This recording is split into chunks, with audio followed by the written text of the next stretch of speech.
give everybody a little heads up. If you plan to speak on any item on the consent agenda today, there are forms out in the lobby. The yellow form is what you'll want to fill out if you want to speak on an item on the consent agenda, and the green form is what you fill out if you just want to have your comments submitted for the record. I'll say that again, but since we have some time, and you'll have some time during presentations this morning, if you want to do that before we get to the consent agenda, that'd be efficient.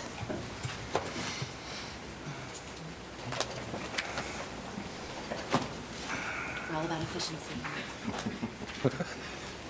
Good morning. So quiet. So ready to go. Everyone's in their fall colors.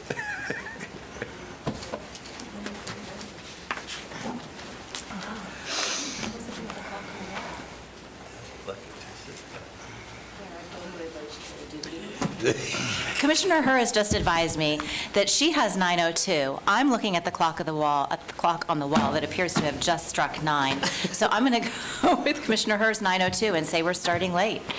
So thank you all so much for being here today. I'd like to call to order the Seminole County Board of County Commissioners meeting of October 10th. You will see that Commissioner DeLauria is not with us this morning. He will be with us this afternoon. Today we have joining us to lead us in the invocation and to start our meeting, Pastor Melhorn. If you would please all rise. Good morning, everyone. Let's pray. Almighty and all-merciful God, you are Lord of all nations, and we pray for peace among the nations. We especially pray today for the peace of Israel. We thank you, Father, that you have placed us in a land where we can elect our leaders, and we are grateful for those who have stepped forward to guide our county. They have many issues before them today, finances and the care of the needy and zoning and even bears. And so, Lord, we would ask you to give them wisdom, and we ask you bless them, their families, all the employees of this county, and all who are so pleased as to make this their home. All we pray in the name of Jesus. Amen. Amen. The Pledge of Allegiance. I pledge allegiance to the flag of the United States of America and to the republic for which it stands, one nation, under God, indivisible, with liberty and justice for all. Thank you so much, Pastor Melhorn. We appreciate you leading us and starting us in prayer this morning. Our first presentation is going to be led by Christina Brandolini. We have some employees we want to recognize today. And Madam Chairman, if I could start off by saying we're excited about recognizing our employees, but if all the commissioners could join me down on the floor, and what we'll go through these one by one. Shouldn't take us too long this morning, and then we'll come back up. Fantastic. Great.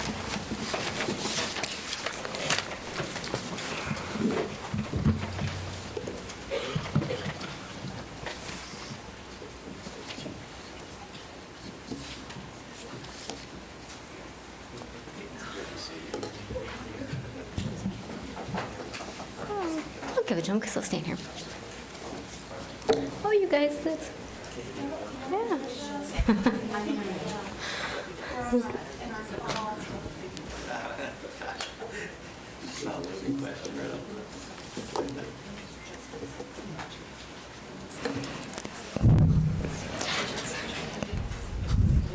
Good morning, Chairman and Commissioners. Christina Brandolini, Human Resources Director, and I'll try to talk my part fast. This morning I have the pleasure of recognizing several employees for their years of service to Seminole County. We are going to start with Sherry Brown, who has 20 years of service. And if John Dredge can come up here on behalf of Sherry Brown, he'll say a few words, and then we'll have some pictures. Actually, let's get over here.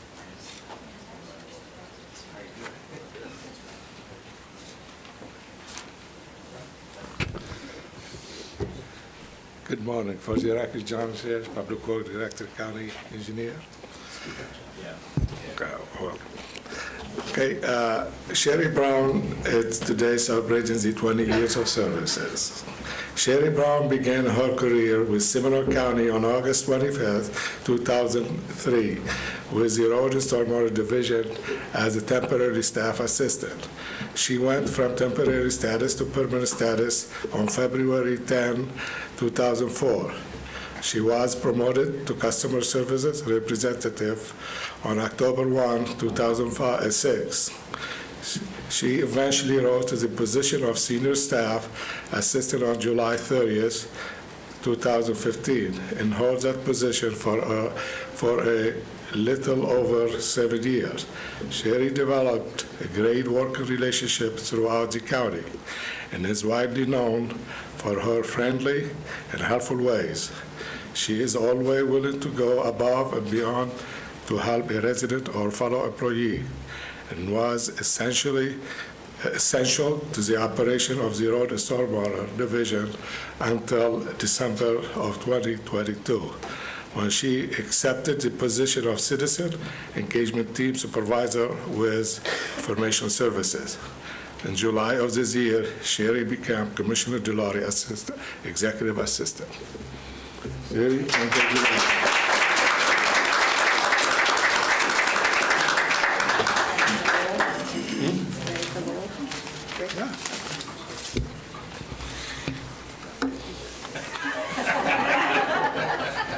We were all thinking this.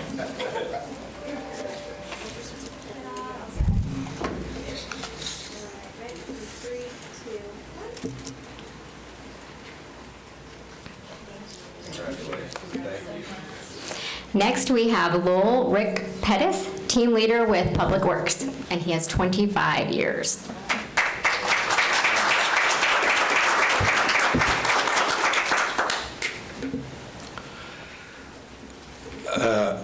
Lowell Pettis, he go by name Rick, began his career with Seminole County Road Stormwater Division on September 21, 1998, as a maintenance worker.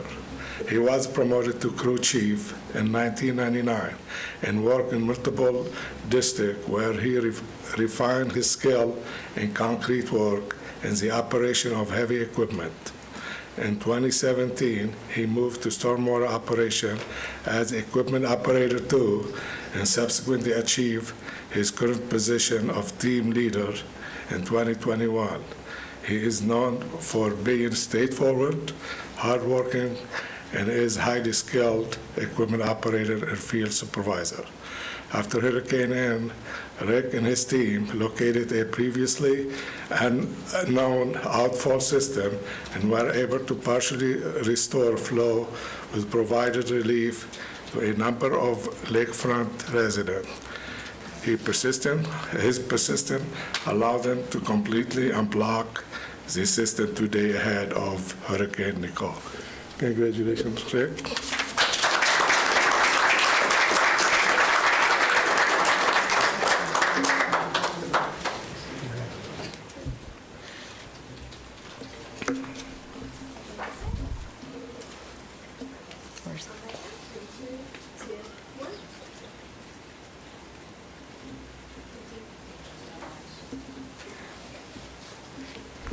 Next, we have, I'm looking for Kim Ornberg. I know I saw her. Oh, I'm sorry. Okay, I was like, I know I saw her. So Kim Ornberg will come up, and we will recognize Joseph Pugh, Meter Services Supervisor with Environmental, also 25 years of service.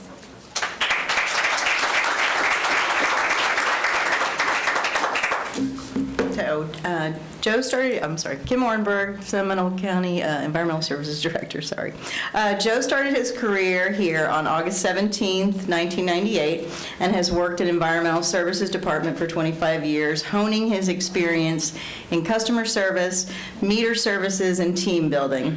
He was promoted to his current position as Meter Services Supervisor in 2012. Joe is well-liked and respected by both his colleagues and his team. He is passionate about advancing his own personal growth and career as he's currently pursuing a degree in environmental sciences, and we are very proud to have him as part of our team.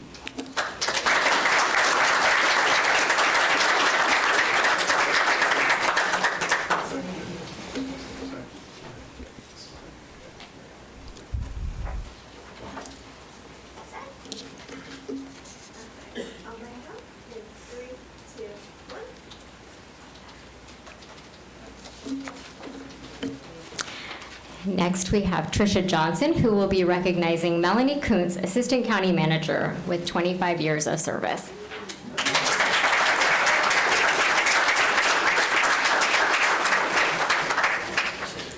So Melanie has nearly 30 years of government experience, and she joined the Seminole County team in 1998 after a short foray in Orange County, and then she thought better of it and came to Seminole.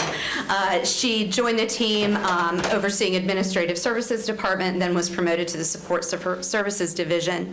She has, I was reading her bio, Melanie has pretty much overseen just about every team in this county, so I won't go through the entire list. We've all had the opportunity to work with her very closely, and when she was promoted in 2015 to Assistant County Manager, we often joke that it's because Melanie knows where the bodies are buried. But most important, Melanie is a great colleague, a friend, a grandmother, a mother, a wife. She has brought so much value to this county over the many years she's been here, and we're just very lucky to call her a colleague and congratulate her on 25 years.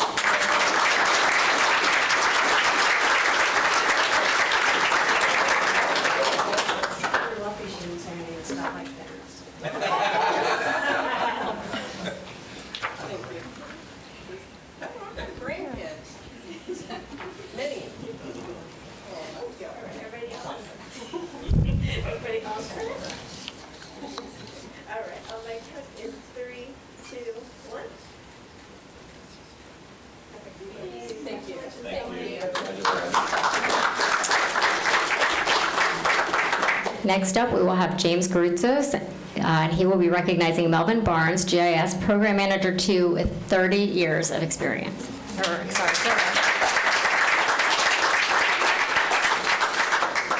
Good morning. Good morning. I have the pleasure of recognizing Melvin Barnes. Melvin Barnes is a valued employee who's celebrating 30 years of service. I've got to remember this. After serving as a part-time student assistant in the Comprehensive Planning Division, Seminole County, Melvin began his career as a part-time graphics technician with the Seminole County Planning and Development Department July 12, 1993. He subsequently was promoted through the ranks as a planning technician, a senior technician, and a senior coordinator, and to his current role as GIS Program Manager in 2005.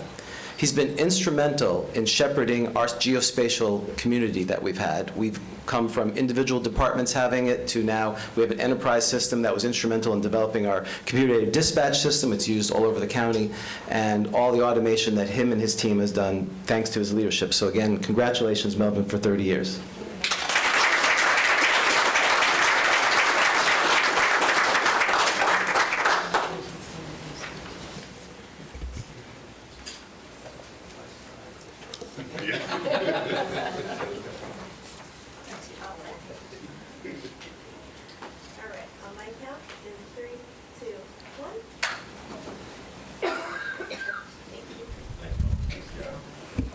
Alan Harris will be recognizing Maureen Steinbach, Customer Service Representative with Animal Services, also 30 years of service.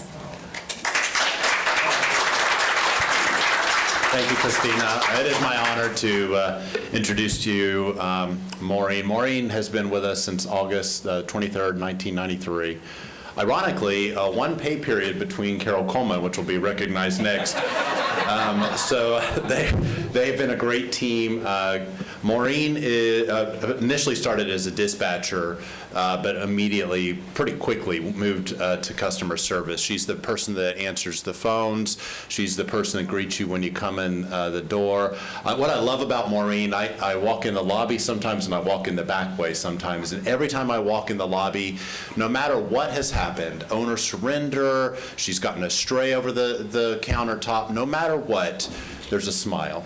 And she always says good morning, good afternoon, not just to me, but to the customer behind me. She's a wonderful customer service individual. She loves animals, which we all do, but she just takes it to the next level. And it's just really my honor to work with you, and congratulations on 30 years.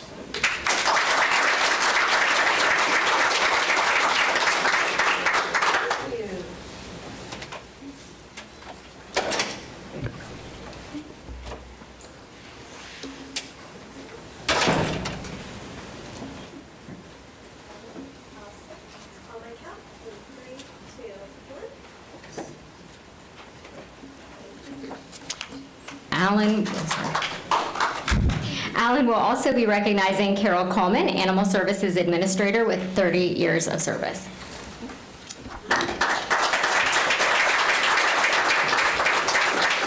So Carol started on September the 7th, one pay period, as I mentioned, after Maureen. Carol started as a technician, vet tech now is what we call it, in the back working with medical for animals, moved into an officer position, became the field service supervisor, which is arguably one of the most challenging positions in Seminole County government. Because no matter what you do, either the dog is barking or you took the dog, someone's going to be angry at you.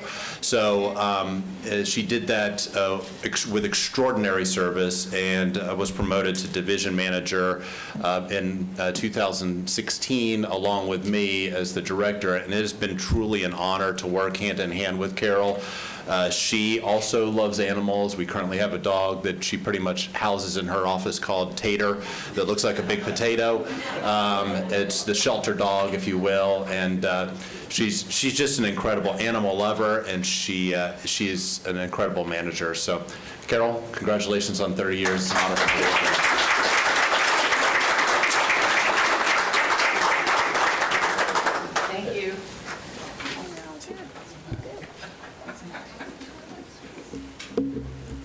Those are all we have.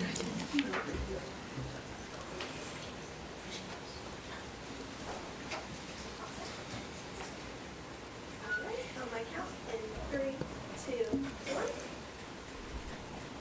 Perfect. Those are all the employees we had in attendance today.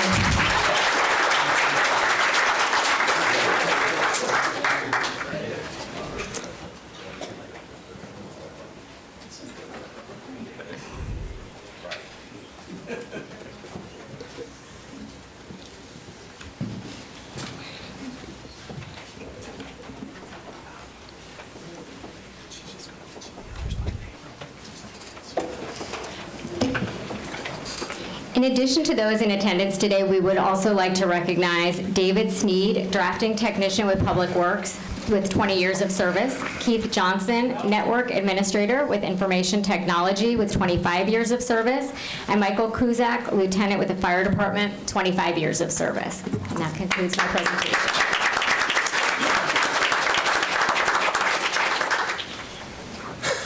Thank you so much. Mr. Gray, that was a great thing to add to our meeting. We appreciate you doing that. Thank you. Our next presentation is from Mr. Mike Orlando from the Florida Fish and Wildlife Conservation Commission. The pastor mentioned earlier that we pray for everything here, including the bears, and so he got you covered. Thank you. We need it, for sure. Again, Mike Orlando. I am now the Bear Program Coordinator of the Bear Management Program for Florida Fish and Wildlife. So my promotion, thank you. I got a promotion in March, so I'm leading the entire state now, which is busy. But one of the things that we do every single year, thank you, is to come to the commission and give you guys an update. And this one's actually short, thankfully, because Seminole County has been doing, right off the bat, a fantastic job. So I'll get right to it. So as you can see, we break up the state into regions for FWC. You guys are found in the Northeast region. You can see the calls have kind of stabilized over the last few years.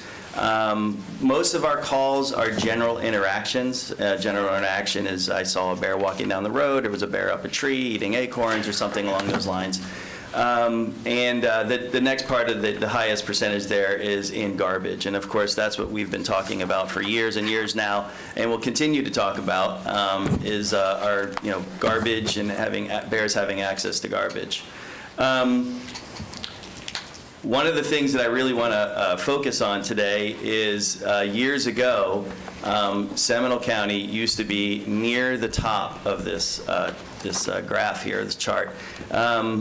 and you guys are number 7 now, which is absolutely astounding. And you can see over the years, your calls have somewhat stabilized, but there's a downward trend coming into the agency. There's no possible way to go from number 1 or 2 to number 7 without putting in a lot of effort.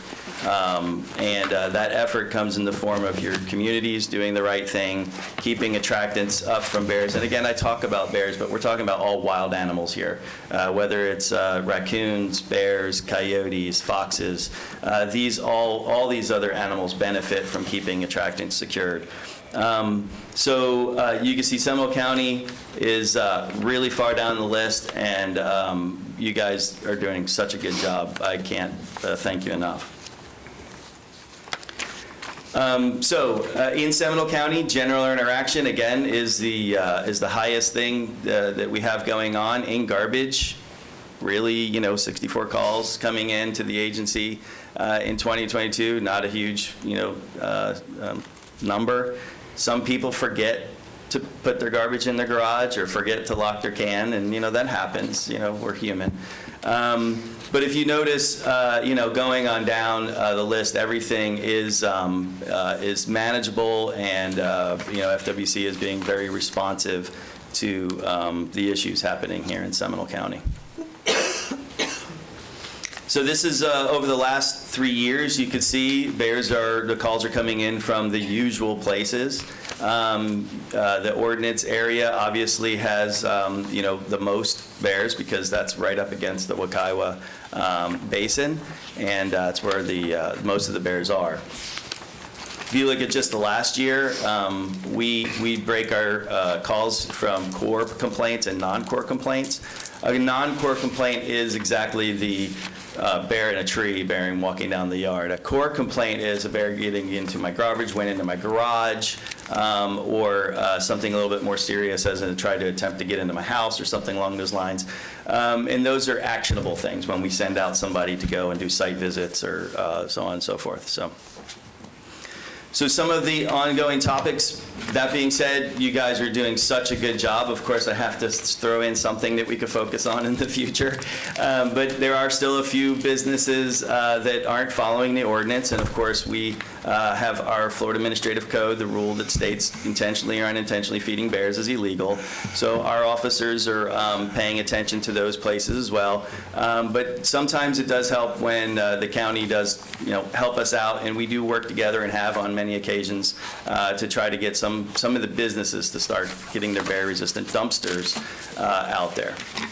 And we'll continue to work with you all on that. So the other thing that has been a bit of a challenge lately is those bear-resistant garbage cans that we got out on the landscape many years ago are getting old. These are pieces of machinery that, bears are rolling around. The garbage trucks aren't exactly easy on them either, and the residents as well.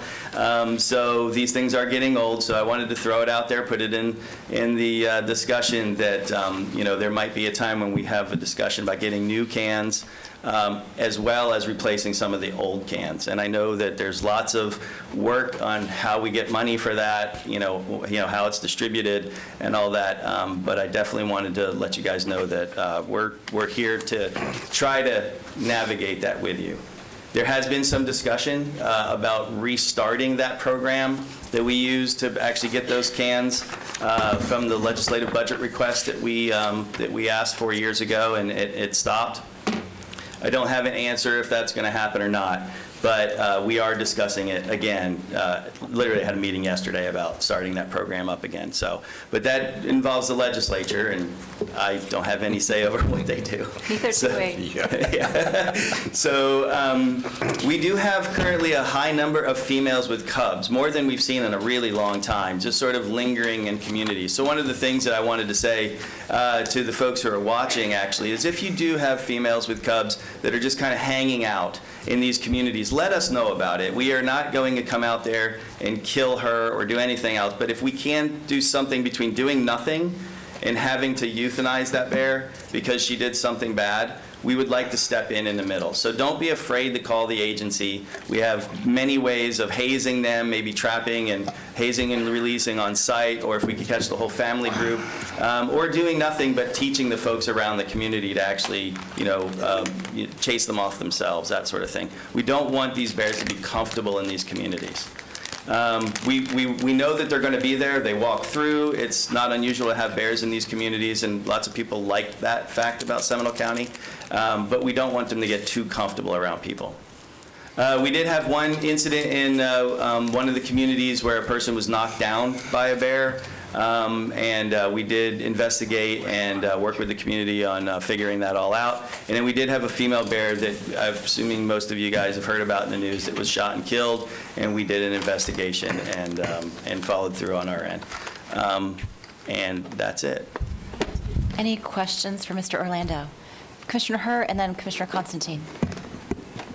I do think there's a significant amount of misinformation that's out in the community, particularly in some of the social media outlets. I would say Nextdoor is one of the major culprits. So I live in the Bear area, and the concept of hazing is perceived as negative, and that is a negative word. I would encourage you all to find a new one. But being a little less welcoming is in the Bears' best interest. Yes. And that education needs to happen. We do have moms and cubs, and they are different sets of them that are literally roosting in the neighborhoods. They're hanging out. They're just part of the crew. The deer are doing it. The deer have absolutely become domesticated in I've the time noticed. that I've lived. Yeah. They look at, they'll come beg at the cars now. That did not happen 10 years ago. And the bears are following a very similar pattern. So I would tell you that we need an uptick in education out there before there's another incident. And then I would also tell you that there's been a recent sighting of tripod in my side driveway, and he's also hanging out. Yeah. Now, we're a little less fearful of him because we think we can outrun him. We're not sure of that. We're not sure that all of us can outrun him. My husband has a bet that I can't. But they have become very comfortable, much more so. I will tell you that I had one that, this is 20 feet away from the house. I've had one looking in the bedroom window between the bushes and literally scared the living bejeebers out of somebody that was in the house. But they are not fearful. I can make all of the noise I want. I can do all of the routine, to the point that that bear was hanging out in those bushes. My husband's about to come home. That's where he parks the car. He is not going to notice that bear, I guarantee it. So I pulled my car out of the garage, turned it around, and beat the horn at it, and I had neighbors that were angry at me about that. I wasn't going to run it over, but I need him not to be comfortable 20 feet from the house. That education is really critical today. So whatever we can do, I will be glad to facilitate it through the homeowners associations, through Nextdoor. We have to beef up that education. Agreed. Because we are coming to a point where more incidents are going to happen. The population has grown considerably in the neighborhood. Yes, absolutely. Which is a great thing. They're all having cubs, and that's all good stuff. But we can't have them thinking they live in the patios. Couldn't agree more. And, that's why I mentioned it in the presentation. We are seeing that on our end as well. And it is kind of a conundrum that we have, because we have a lot of folks in communities who don't want us to do anything with bears. And of course, we're the state. We're not going to roll in with traps in your community and without permission and start trapping animals. That's not how it works. So we do need permission. We need buy-in from the communities. We need buy-in from the residents. Frequently when we set a trap for good intentions, trying to, we use the word haze because it's not supposed to be nice. We are, shooting them with beanbag rounds and things. But we do try to scare them off and get them to realize that humans aren't nice. And we have people sabotaging our traps. So it's a challenge, and we like the fact that people love bears and they want to care for bears. Sometimes, though, you actually have to let us step in the middle before something bad does happen, and then we end up forced to do the worst part of our job, which is to have to kill bears. And so, anyway, thanks for bringing that up, and we are absolutely on board with doing as much education outreach that we could get done, for sure. So for the record, when you trap one, do you kill it? If it is a public safety threat, it broke into a house, it injured a person, yes, that is part of our policy. We will remove that bear from the population. If it's not, if it's just lingering, if it's trying, getting into garbage or doing something, we have the option to catch and relocate. We have the option to catch and release on site with these hazing techniques that we use, beanbag rounds, paintball guns. We've been using tasers lately.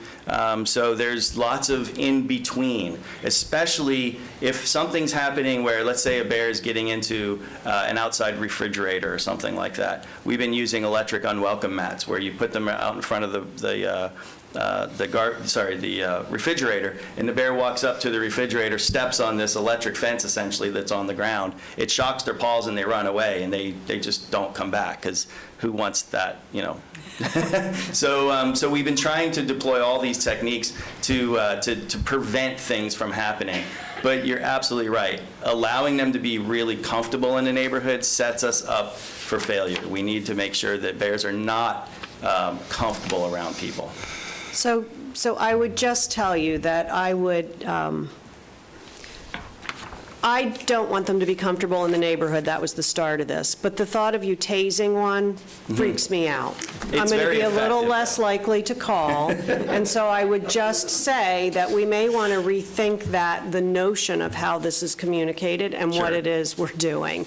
Yeah. I realize that using a human taser on a bear that's 400 pounds, that's an entirely different interaction. Yes. But most folks don't realize that. And by the way, I don't have all the hair that the bear has and all of that good stuff. Right, sure. Thank God. But we really have to be cognizant of the fact that we are freaking neighbors out with the idea of an electric mat. We're going to, I can't push the buzzer on the electric dog collar. My dogs are ill-trained because of that. So let's just own the fact that we have to be very clear with how it is we're removing them, with a very positive message that, we tase them, but we tase them at a level that doesn't, are you tasing them and knocking them out? No.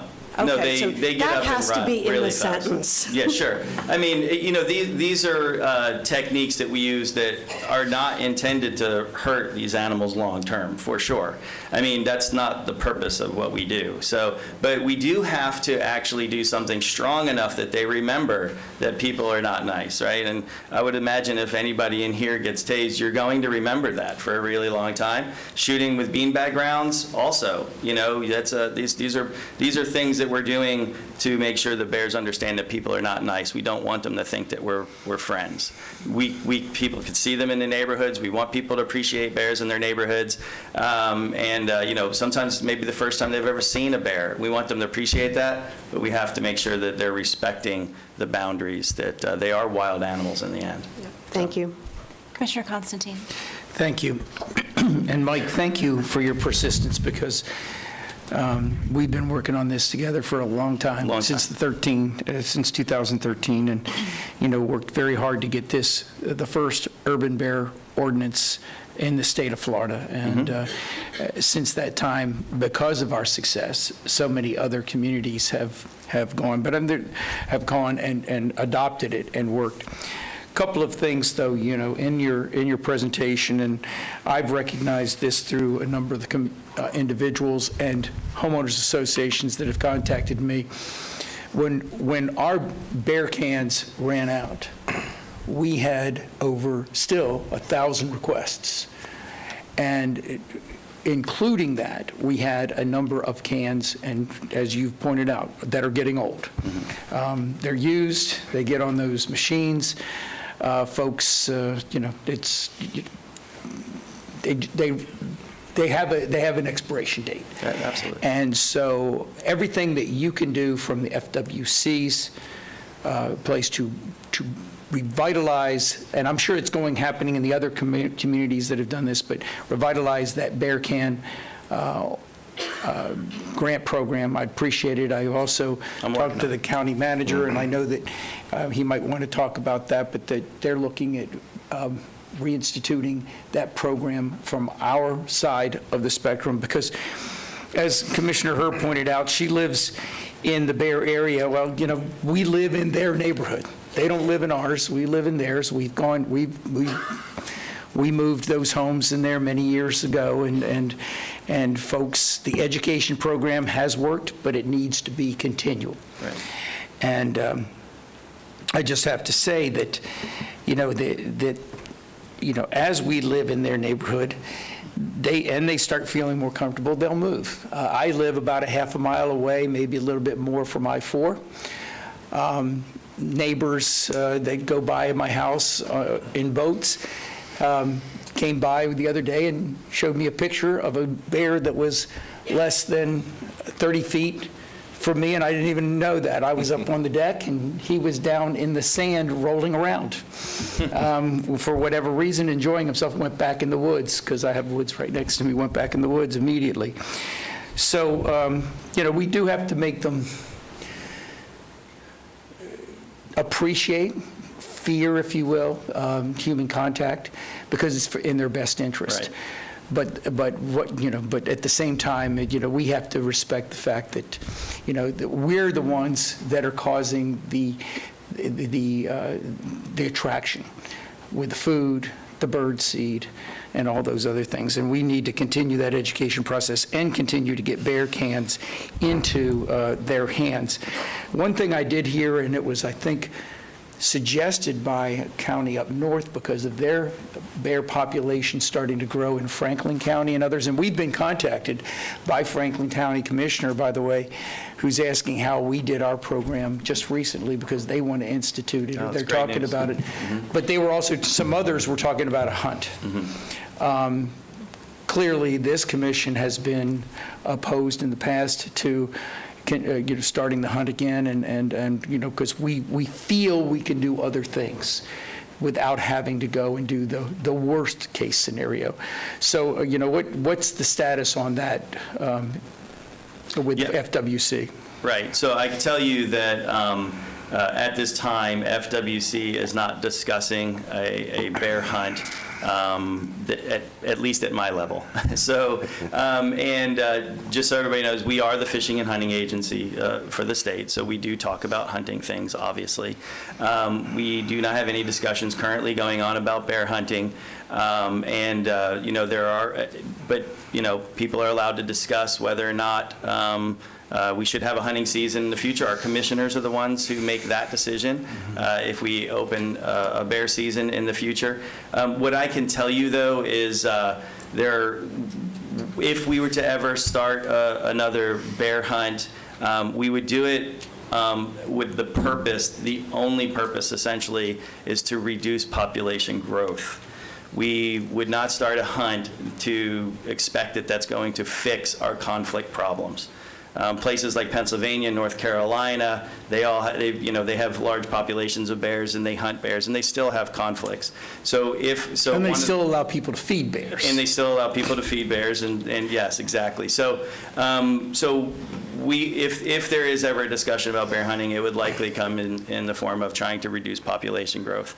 And I'm not suggesting a bear hunt, but I understand. But I am requesting the fact that when you look at it, look at the various locations and where there are problems. Sure. Not necessarily. And just to be clear, we're not actually talking about it at all. I'm just sort of laying it out there how we do things. Yeah. And I talked to Rodney.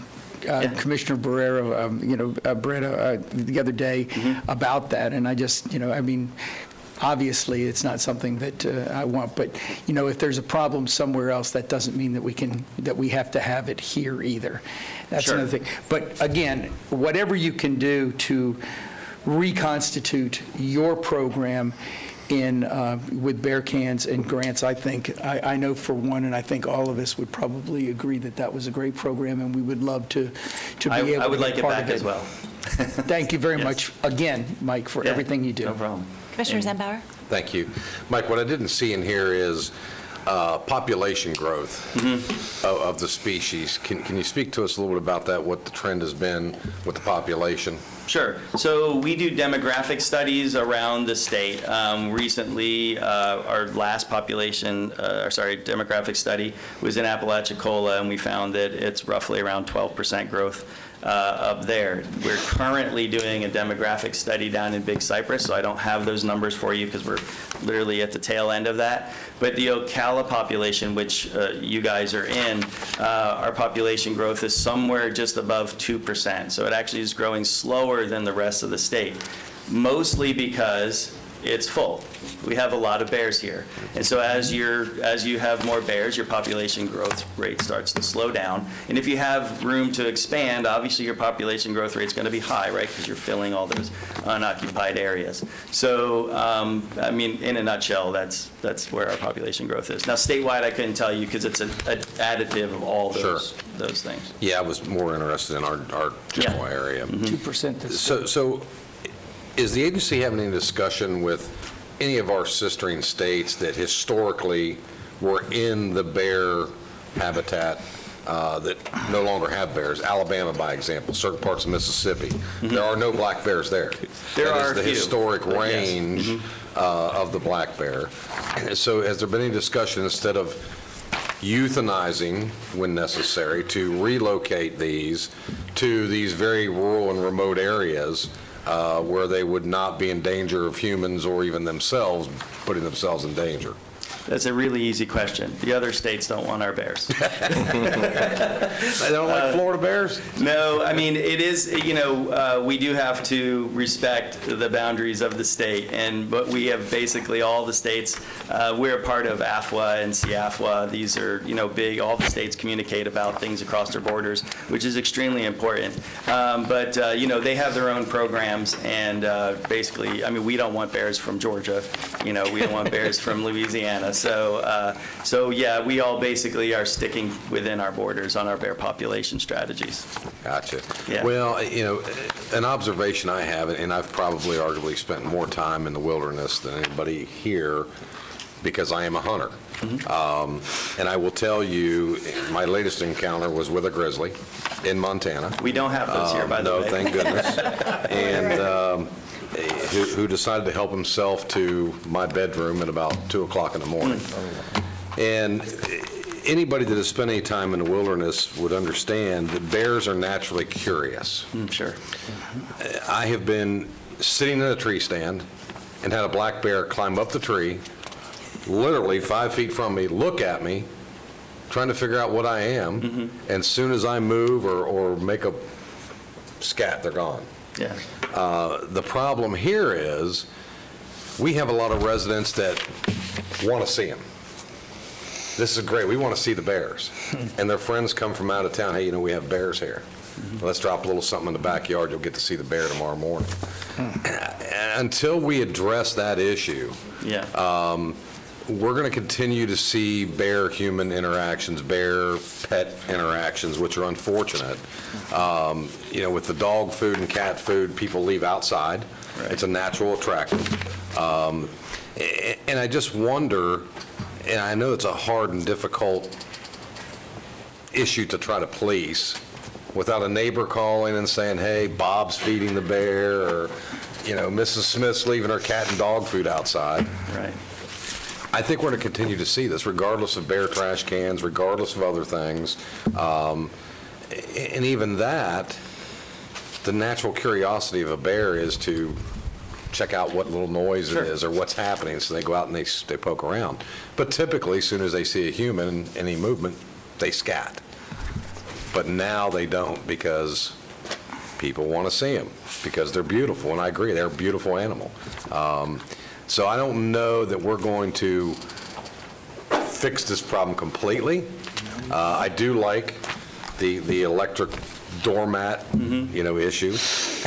Many times out west when we are securing our supplies, we have to put them in trees and put electric fence around the bottom of the tree to keep the bears from getting into things.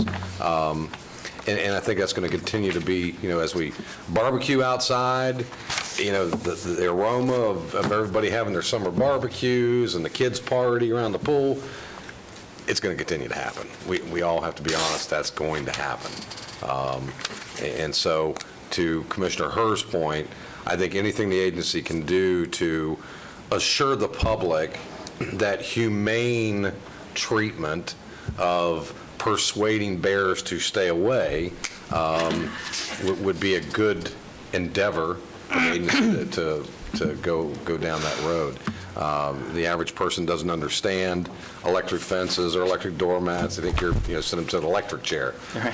It's not the case. In fact, some electric fences don't even faze a bear. It doesn't bother them a bit. So I would really like to see when you get an opportunity, if you could, to my office, an actual population study that's being done in this general area that you could supply to us. Would be very helpful. Sure, yeah, and we do plan on actually having a population estimate completed. So we need 10 years, so basically a generation between our last one, which was in 2015.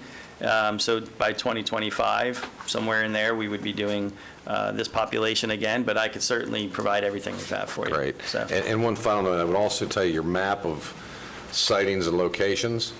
I will tell you there are far more bears in the east side of this county than Is that right? you're getting Yeah. reports. We grew up with them. Yeah. They're not a problem. Right. I mean, but there's a lot out there. Yeah, and not everybody reports sighting. Yeah. Right, so. Good. Thank you for being here. Appreciate it. Yeah, no problem. Thanks. Lots of talk about bears. Yes, Lots of and I things to welcome do. it. It's my job. So. Yeah, absolutely. At some point in time, love to have an opportunity that when you come and make a presentation, that we could include some time on coyotes. Okay. So we have another subject matter expert that Yep. we can get to, so we could do bears and coyotes. We could talk probably for 2 days about those two subjects, so be Probably. careful what you wish for. Right. I think to Commissioner Herr's point, Nextdoor and other social media brings these things to light, Yeah. which is a very good thing much of the time, but oftentimes it also allows for misinformation.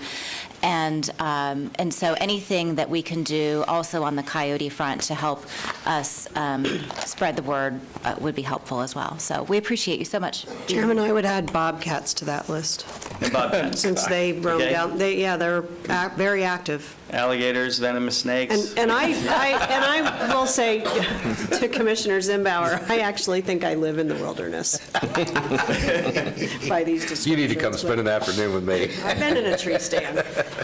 But Certainly, Florida's a wild place, so we are absolutely willing to help Yes. any way we can. Yeah. We So, are, absolutely. It's a beautiful place. Thank you so much for being here. Yeah. I do have one more question before, real quick, I apologize.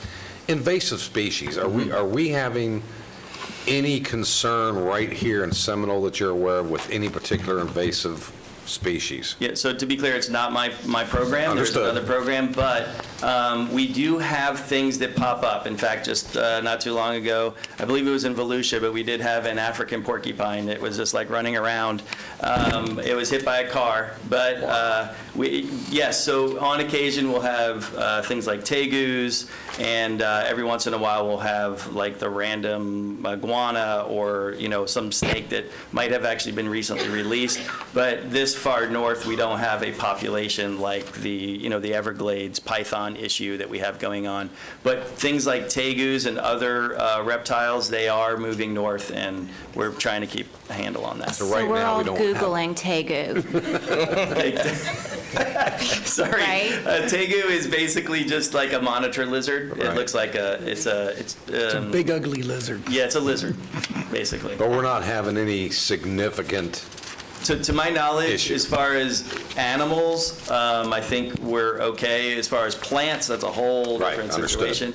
But yeah, as far as animals, great, thank you. we're okay. But I could check with our program lead on that front to get you, like, maybe what we are finding in the Seminole County. Great, thank you very much. Thank you so much for being here. No problem. Appreciate you. Thank you. I think we have a member of the public that would like to comment on Mr. Orlando's presentation. So we have Katrina Shaddix and then Joe Humphreys. All right.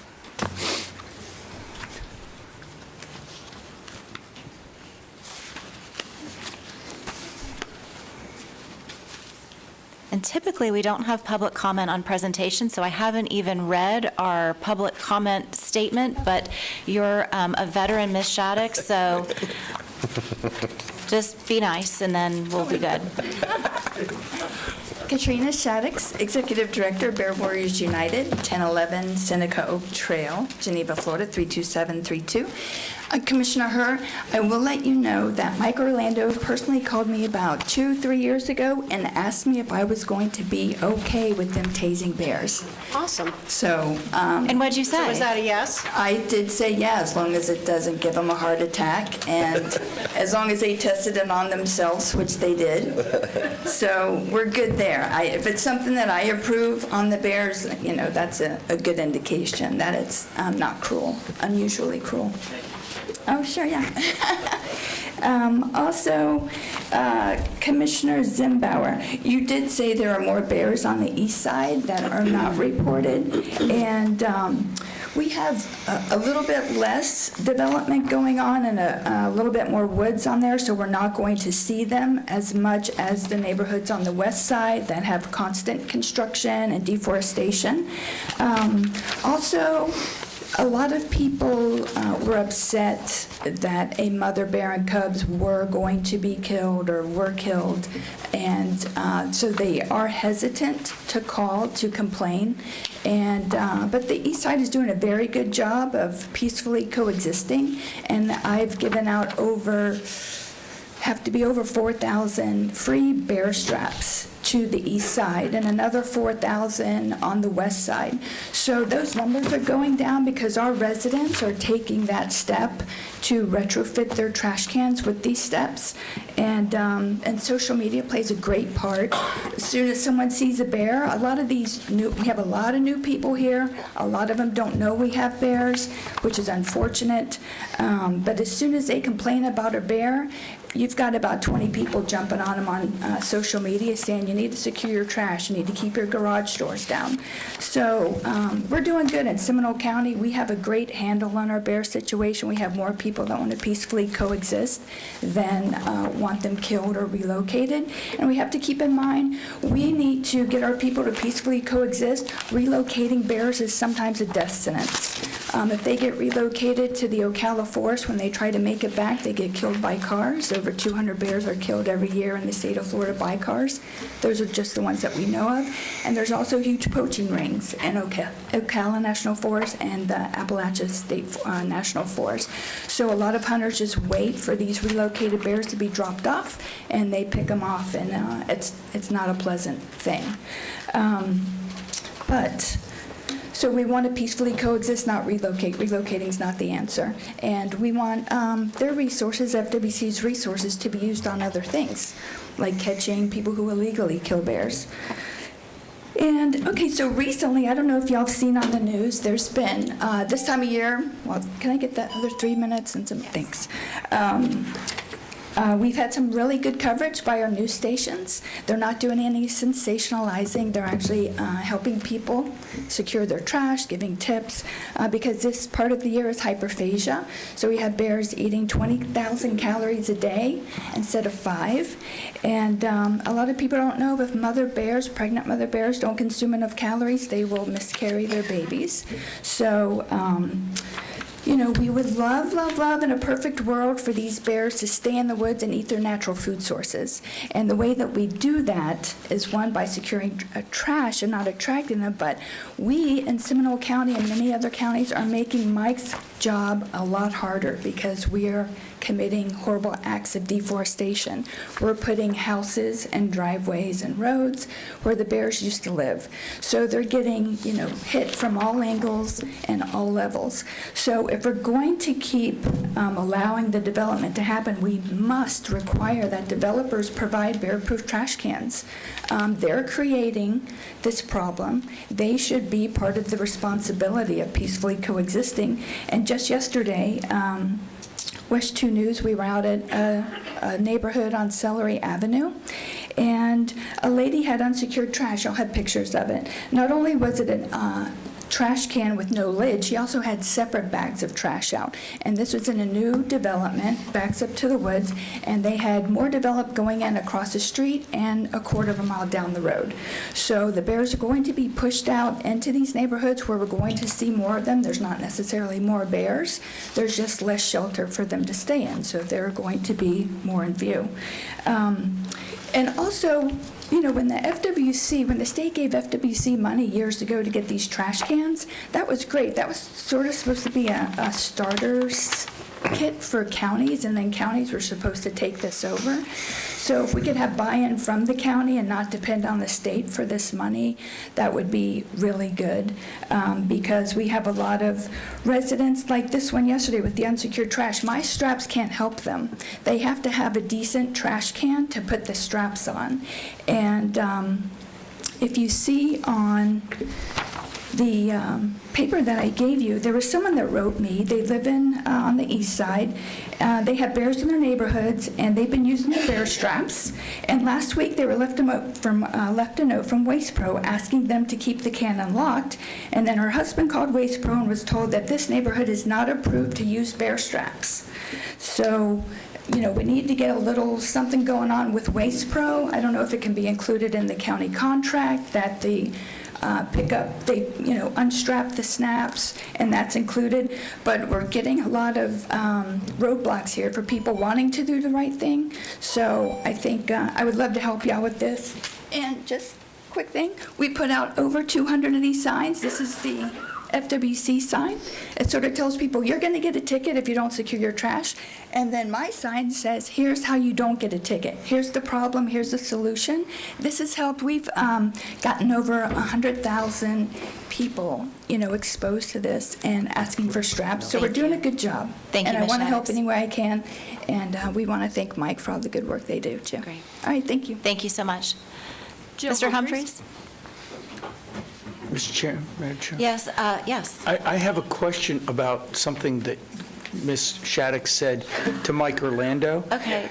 Just real quickly, I mean, the tragedy that she suggested, that when we drop bears off at the Ocala, that hunters are picking them off. Could you comment to that? Sure. Sorry about that. So it is true that we have bears that do get hit by cars after we relocate them. Obviously, you're putting them in a different part of their home range. To my knowledge, we don't have an organized effort to follow us out to the woods and shoot them. However, actually Katrina was involved with exposing a dog hunting ring that we did successfully prosecute. I don't know that those two things are correlated, meaning like they weren't following us with the intention of actually turning their dogs loose when we turned them, but certainly this dog hunting ring was doing bad things. So, and I was deposed for like 6 hours over this thing And we without a potty break, prosecuted them? and it's all moving through the courts, and half of them have pled guilty. So the answer is, I don't know if that's actually happening in the way that Katrina described it, but certainly it is, it's a hard life to be a bear. So. Thank you, sir. Commissioner Zembauer, did you want to be recognized as well? Mine was a similar question. Okay. I wanted to know about all these bear poaching rings that existed. Okay. And I think what I'm hearing is that's not the case. Do we have some big poaching ring? There was multiple one. rings that There are- was one that was exposed, and we did bring to prosecution. I don't think that we have some epidemic of poaching rings. There's certainly one-off situations where somebody shoots a bear, but to my knowledge, we don't have any organized poaching things going on. So. And so the one that's currently going on is still working its way through the court systems? It is, yes. And was that in Apalachicola? No, it's actually here in Ocala. Okay. Where a lot of dog hunting takes place? A lot of dog hunting takes place, Because and that these is- folks we don't have any correlation to us actually relocating and then it happening. These folks were just training dogs to chase bears, and in some cases, killing those bears as well. So. Okay. Do whatever you can. Yep, thank you. Yeah, thanks. And we credit our law enforcement for a deep undercover investigation on that. So. That's wonderful. Thank you. Great. Mr. Humphreys, you have 3 minutes. Thank you for this. Joe Humphreys, 883 Cardinal Point Cove, Sanford, Florida. First thing I'd like to do is congratulate Michael on his new position. I think It shows that he might be just as self-abusive as some of the rest of us. But he has done, I've gotten to know Mike over the last several years. I have almost as much contact with him as I do with the Bears themselves. He does a great job. He's a great representative for both the animals and for we, the citizens. So I just, again, want to thank you for all of your hard work.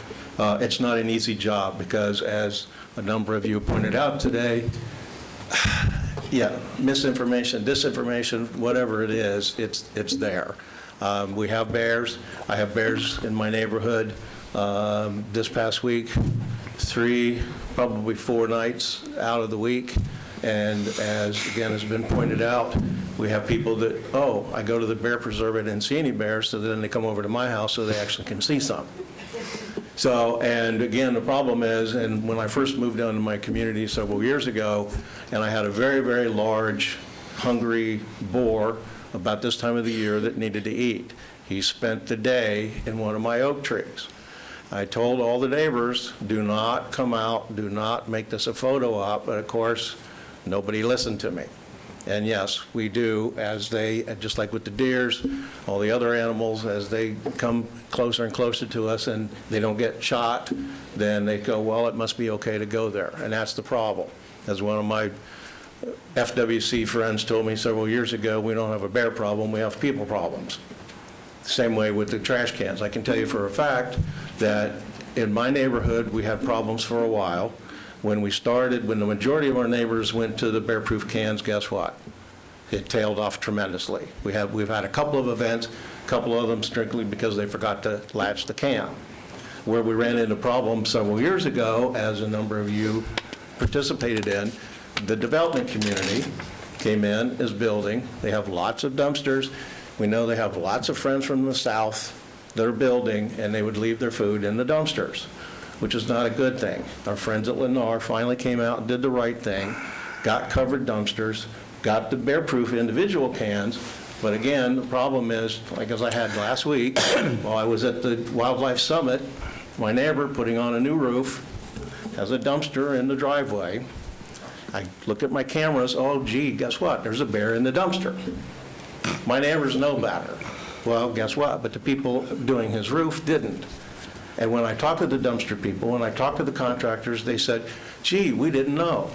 And I said, I guess you missed the sign when you came into my division. It says, hey, we're a bear community. There are bears here. And don't leave trash in the cans. So they promised to take care of it. But the owner of the company, who does a lot of work in Alaqua, said, we need to communicate that to the construction community. And he says, I'm more than happy to help make that happen. Thank you. That's great news, Mr. Humphries. Thank you. Again, education is the key. Thank you. Thank you so much. Anyone else who wishes to speak on that particular topic? All right, thank you so much. Madam Chair, if I could just say just a couple of things. And I have asked Ms. Orenberg, our Environmental Services Director, to look at the bear trash cans, that program, work with Mr. Orlando as well. Commissioner Herr brought up at the previous meeting about education with the HOAs in the area, and I have Mr. Patton from our Communications Department working on that now too, and is also working with Mr. Orlando as well. So staff is on it as well. Great. Fantastic. Thank you so much. Our next presentation is from Gabby Milch. It's her quarterly report from the Seminole Soil and Water Conservation District. And thank you for being here, Ms. Milch. Thank you, Mr. Orlando. Safe travels. Boy, that's a hard act to follow. Gabby Milch, 252 Coble Drive, Seminole County Soil and Water Conservation District. And I'm very grateful that you all have allowed me to give you a quarterly report of some of the activities that we've been participating in and trying to educate the citizens as well. And so perhaps we could partner on some of this. We are working on our 5-year plan, and it's done. And I think this morning it hit your mailboxes, your email boxes. And you can see here we have 4 members on our board right now. I think tonight we're going to have 2 or 3 other people who are interested in serving with us as well, so you can see how to contact us. And I was told I did change this PowerPoint and added a few more things, which I'm really glad I did this morning. I think there's some relevancy in understanding a little bit more about the east and the west side of the county, about the amount of forest that we actually have in Seminole County that a lot of people may not know. This is our board members, and we have a state law that governs what we do for the counties. And you can see then Chapter 582 was changed in, right before I ran for this board, it was changed, and they changed some of the requirements. And one of the things that I have been wondering or wanting to get from the state would be the percentage of agriculture versus the percentage of urban in our counties, to know, because soil and water boards are relevant both in urban and in the rural areas, of course, much more so to assist the agricultural producers. We had a program a couple weeks ago for agricultural producers. We had some urban people come too, and we went over invasive exotic plants, which you guys brought up a little bit today, which some people have these in their homes as well as they have them out on the pasture lands. And so we're working towards doing a program for some of our agricultural people on some of these plants that are poisonous and toxic and can actually harm children if they eat pieces of the leaves or eat the berries, as well as several of the producers that were at our workshop, they have lost 3 to 5 cows at a time when some of these plants are present and they ate those. And so it's kind of hard for you to know when your cow gets sick why it got sick, but this is a good reason, and the veterinarians often can define that for you. So I went over 30 plants that can be commonly found in your pastures and things. And so we had a discussion, and then we had our NRCS agent, Derek Wiley, who is eagerly looking to help our agricultural producers and foresters in Seminole County to help enhance their practices and give money, return money to them for spending on best management practices. And his information is up there for Derek Wiley, and you can get in touch with me and I can get you in contact with him. And he also is working on some of the urban river or creek issues that we have in, I guess, Winter Springs and some in unincorporated Seminole County. So some of the activities besides that program, we had a NRCS a workshop up in Gainesville with all the soil and water boards that came to there. Not everyone showed up, but we had a really good training on how to do our public records and how to manage with little assistance from our funding sources that we have to incur. And also, we have one of our members is assigned to the Calino, which is the council of all the groups in Seminole County, that all the local governments. And she wanted to give a special thank you to Commissioner Delary. She was working with him through that on a drainage issue, and also there was some presentations we've done on Seminole Forever, which was really important, getting the information out there to folks. And also, we also are having in the future a celebration. This is the 75th year of the Soil and Water Board. So I've been hanging out in the Seminole History Museum looking up who are the people who started agriculture in Seminole County and how integral the St. Johns River is in that and transporting the food back in the days. So we want to have an event. We're going to have an event for that. And also, I've been invited to a state forest workshop tomorrow in Gainesville, where they're coming up with plans of how to beef up some of the forestry and plant more trees in Florida for helping our water situations. So here, I didn't realize it, but there's 39 states state forests in Florida. And we actually have 4 state forests, and Seminole State Forest is right across the Wekiva River, but we have the Little Big Econ State Forest, and so we have in Seminole County over 21,000 acres of forestry land, that's protected. So, the bear population does have a large expansive area where they can hang out, but they get fed much better in our neighborhoods. So, it's a lesson to be learned in that respect. So, I've done programs on bear trash cans and hooking, that in. We have a lot of raccoons in our neighborhood. I got chased the other day by 3 raccoons. So, we do have wildlife in Florida. And you can see on the east side, there's a lot of activities and places to go, and this is just adding to the benefit of the Seminole Forever program. And I was lucky enough this last week to go over to Volusia County to speak on behalf of our county to get us to purchase. Hopefully the state will decide to purchase the Yarborough Ranch, and Commissioner Herr was there, and she did a lovely presentation, as well as Commissioner Delary, and we were well received. I think we had probably 10 people that came to speak on behalf of us over the Volusia County. So hopefully we'll, perhaps get the Yarborough Ranch purchased for our county.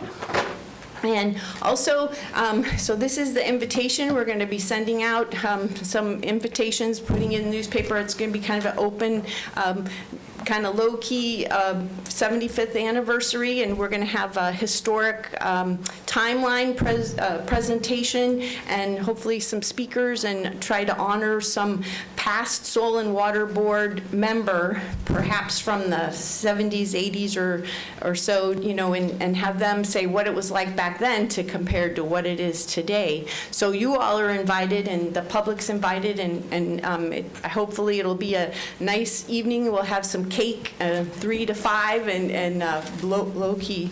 And also, right now, if you get a chance, go out on Lake Jessup and you can see those beautiful sunflowers. We've got just acres of it there. So I thank you for this opportunity, and I'll take any questions now.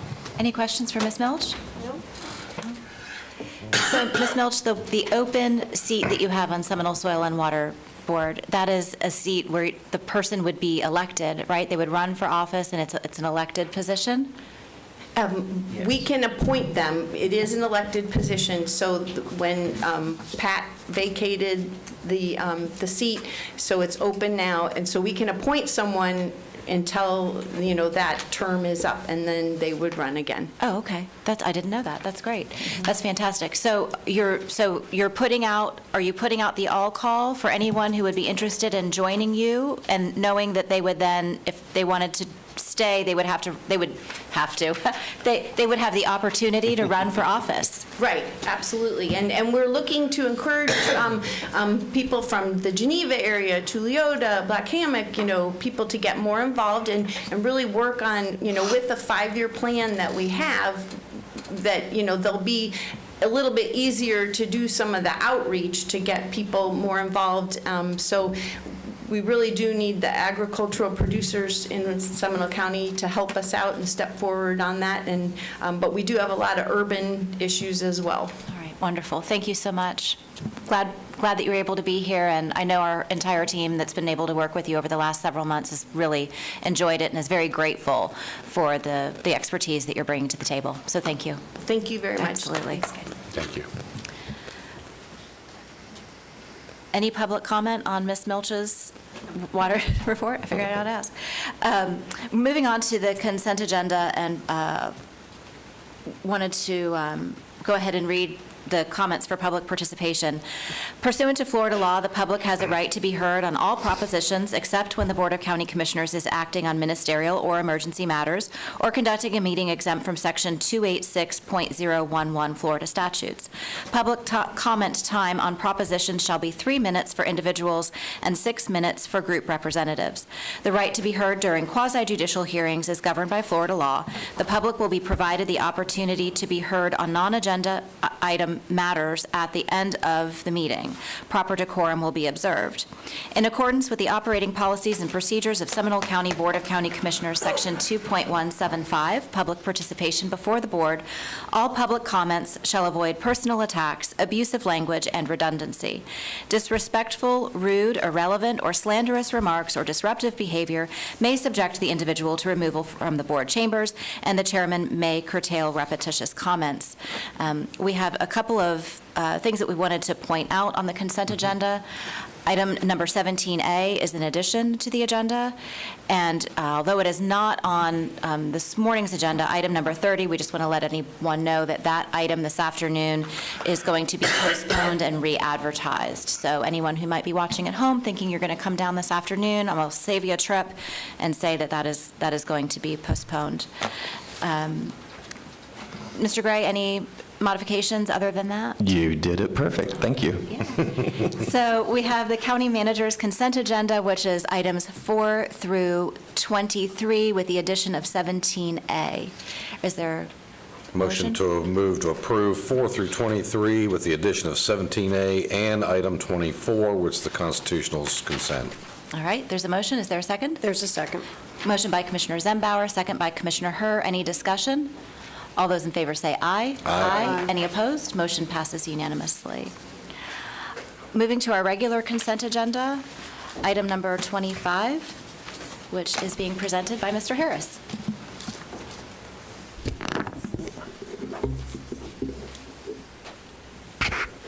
Alan Harris, Director of Emergency Management, Animal Services Division.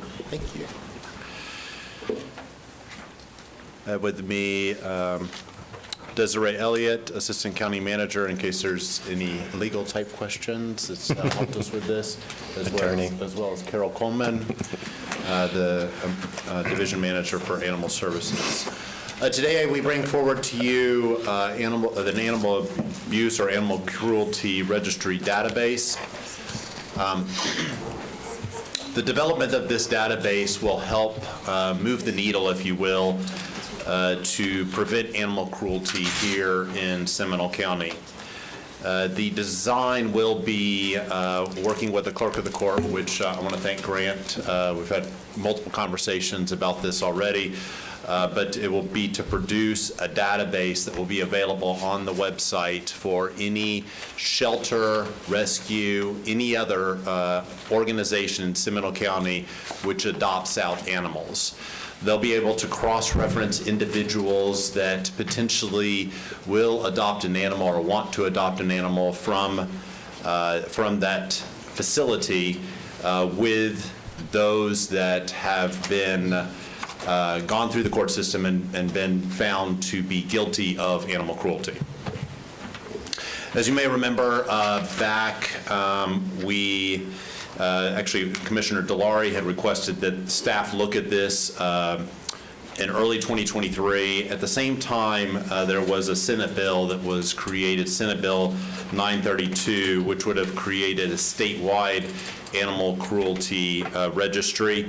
That Senate bill did die in session. It didn't make it to a vote. So we picked this back up and started working with the different organizations. As I mentioned, we worked with legal to identify any legal issues related to this.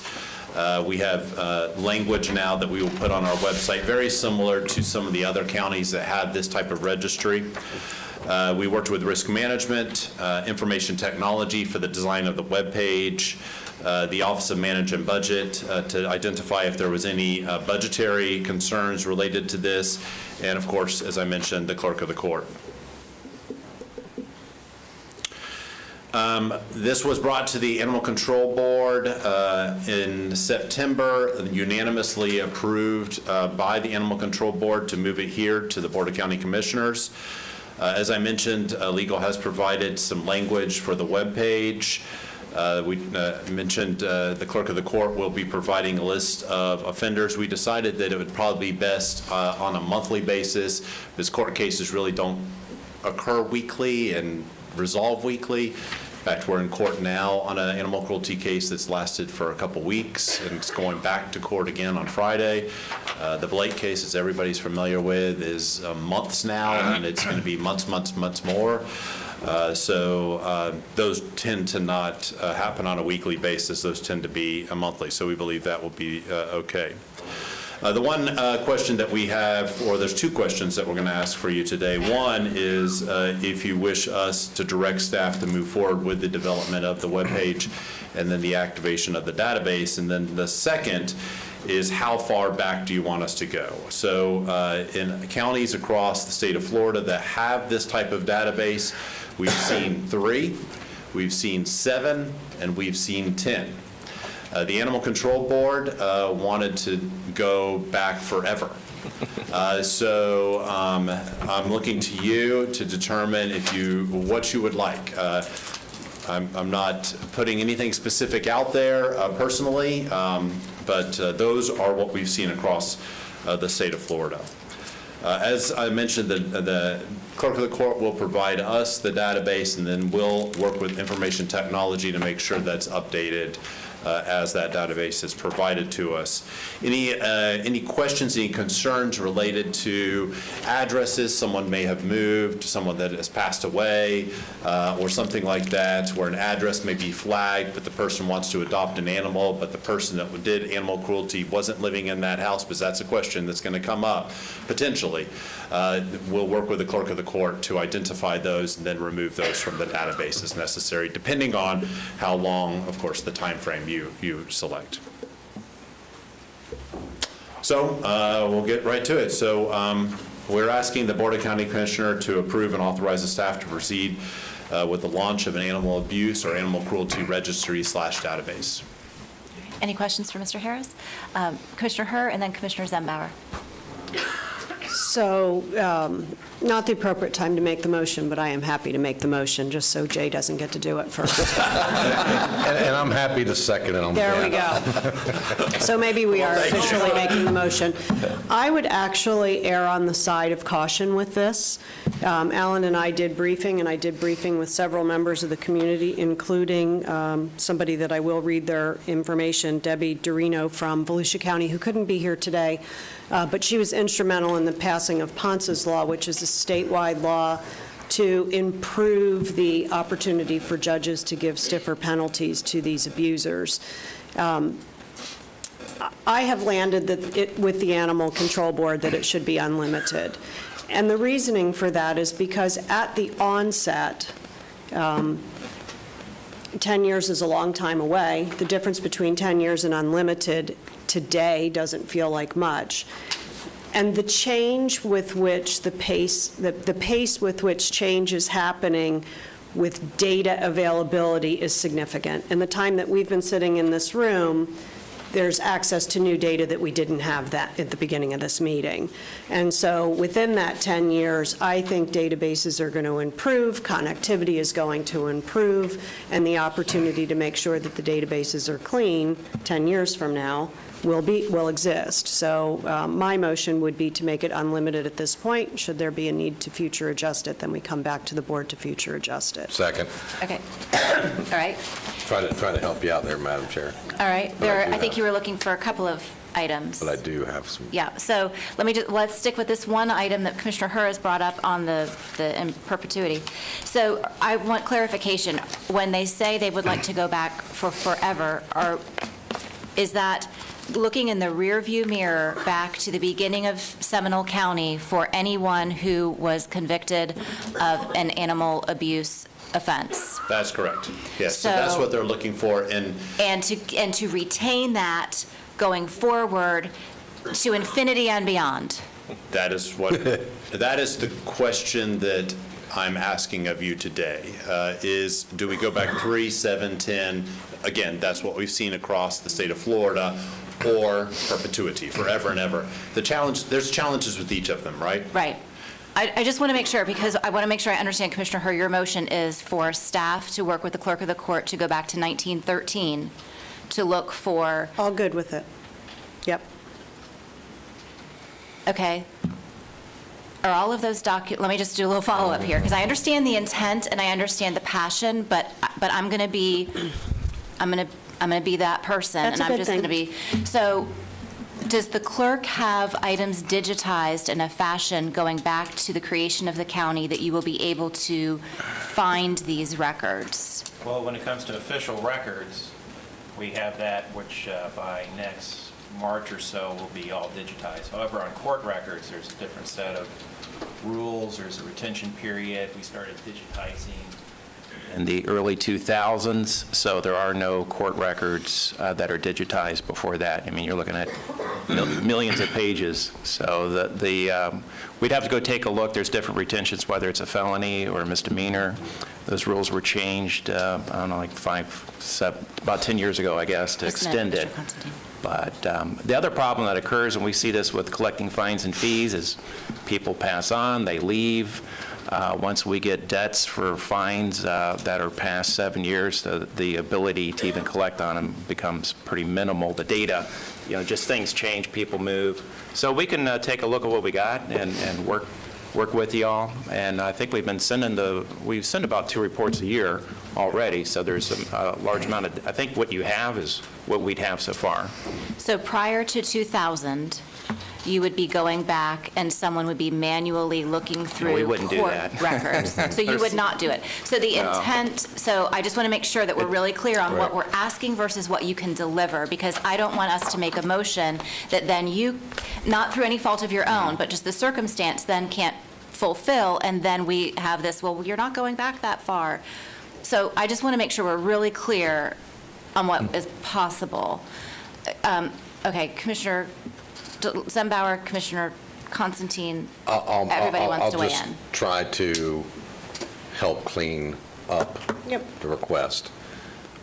Go back as far as reasonably information exists that's accessible, which it sounds like to me 23 years, give or take? Approximately. There were different courts were going digital back then. That predates me, so I'd have to go Right, so look at it. whatever is reasonable that your office is capable of supplying without us endeavoring upon having to hire 2 or 3 staff members to dedicate to researching documents. And so if the motioner would agree to a friendly amendment to go back, which is reasonably available through the clerk's office in his records. So I'll revise the motion to have us go back to what is reasonably available, presumably in the range of the year 2000, and for that information to be reported back to this board, so it is not a mystery, and to be illustrated on wherever this registry lies. And I would also say that if there is the opportunity for citizens to do research and report in, as long as it's validated, that also be added to the registry. I would Wait a minute, hold on, wait a second. agree, Hold on. motioner, the seconder would agree, except for the weighing in from the general public. If it exists in the records, it should exist in the records. And I think my questions to Alan, just for the public's information, I'm going to move off the motion side at this point. Here's the reality. The reason it didn't pass in Tallahassee is because they had crazy things they wanted to put in this registry for, like people's dogs that would have their head out the window going down the street. That was abuse. Correct. Well, anybody in the right mind knows dogs put their heads out the window if the window's down, and okay, got it. There's also, in the South, a certain tradition in which people were raised, in which the way they handle and treat dogs. Now, some of those arguably are abuse. But abuse in the eye of the beholder is not the bar that we need to be relying on. We should be relying on the conviction in the state courts and make sure that the expiration time for appeals has expired before anybody ever goes on the registry. And I think that's going to be paramount. We also have to be honest that this does not help us if somebody moves from Orange County to here, or Volusia County to here, or from Tampa to here. We don't know what they've done over there, so that person who's a bad person could actually adopt. This is a good step and should happen. Right. But I want to make sure that the public understands this is not going to eliminate all animal abuse. It is going to be a beginning to start a baseline, so we prevent as much as we possibly can. Right. If they move from there to here, it will certainly be more challenging. If they drive over, say from Volusia County, we can look at the Volusia County database, which would be nice. Also, the Volusia County, which is Halifax Humane Society, could look at our database and also, but if they move, yes, you're correct. I mean, the name and the address isn't populated on a statewide database. Eventually, we'll probably, like you mentioned, we'll probably get there at some point, but we're not there yet. And that was my next question. What would we do to attempt to ensure that somebody's adopting, that we do some kind of background search from where they came to determine if they have been convicted of animal cruelty or abuse? Well, once we, the plan forward with this particular thing is once it's ready, once it's launched in support of IT and the clerk of the court, we're going to notify every rescue, every partner agency that we work with here in Seminole County and really throughout Central Florida to let them know this database exists, where to go. So that will help. Again, it moves the needle. Does it stop all animal cruelty? Sure. No. We wouldn't have course. stopped the Altamont Springs case because she was never tried before and she was never found guilty before. Sure. And she's not even at this point. I mean, it's still going through the court system, and it'll probably be a couple months before it finally makes it through the court system. It is important to note that unfortunately sometimes animal services is used as a weapon. There are many, many times that a neighborhood dispute, we get called and have to go out and have to deal with not an animal cruelty case, but someone upset with another person. Sure. For any animal cruelty case, it is not just animal services that goes out. In fact, it's not animal services, to be frank with you. That we are a civil entity. We are not a criminal entity. Law enforcement must charge an individual with animal cruelty. It must be a police department, a sheriff's office, Florida Wildlife Commission. There are 15 active cases right now in Seminole County at various levels of investigation. We're just a piece of that. There's another piece too, the state attorney's office. Right. So this is going to move the needle a little. It's going to help those that have already been convicted.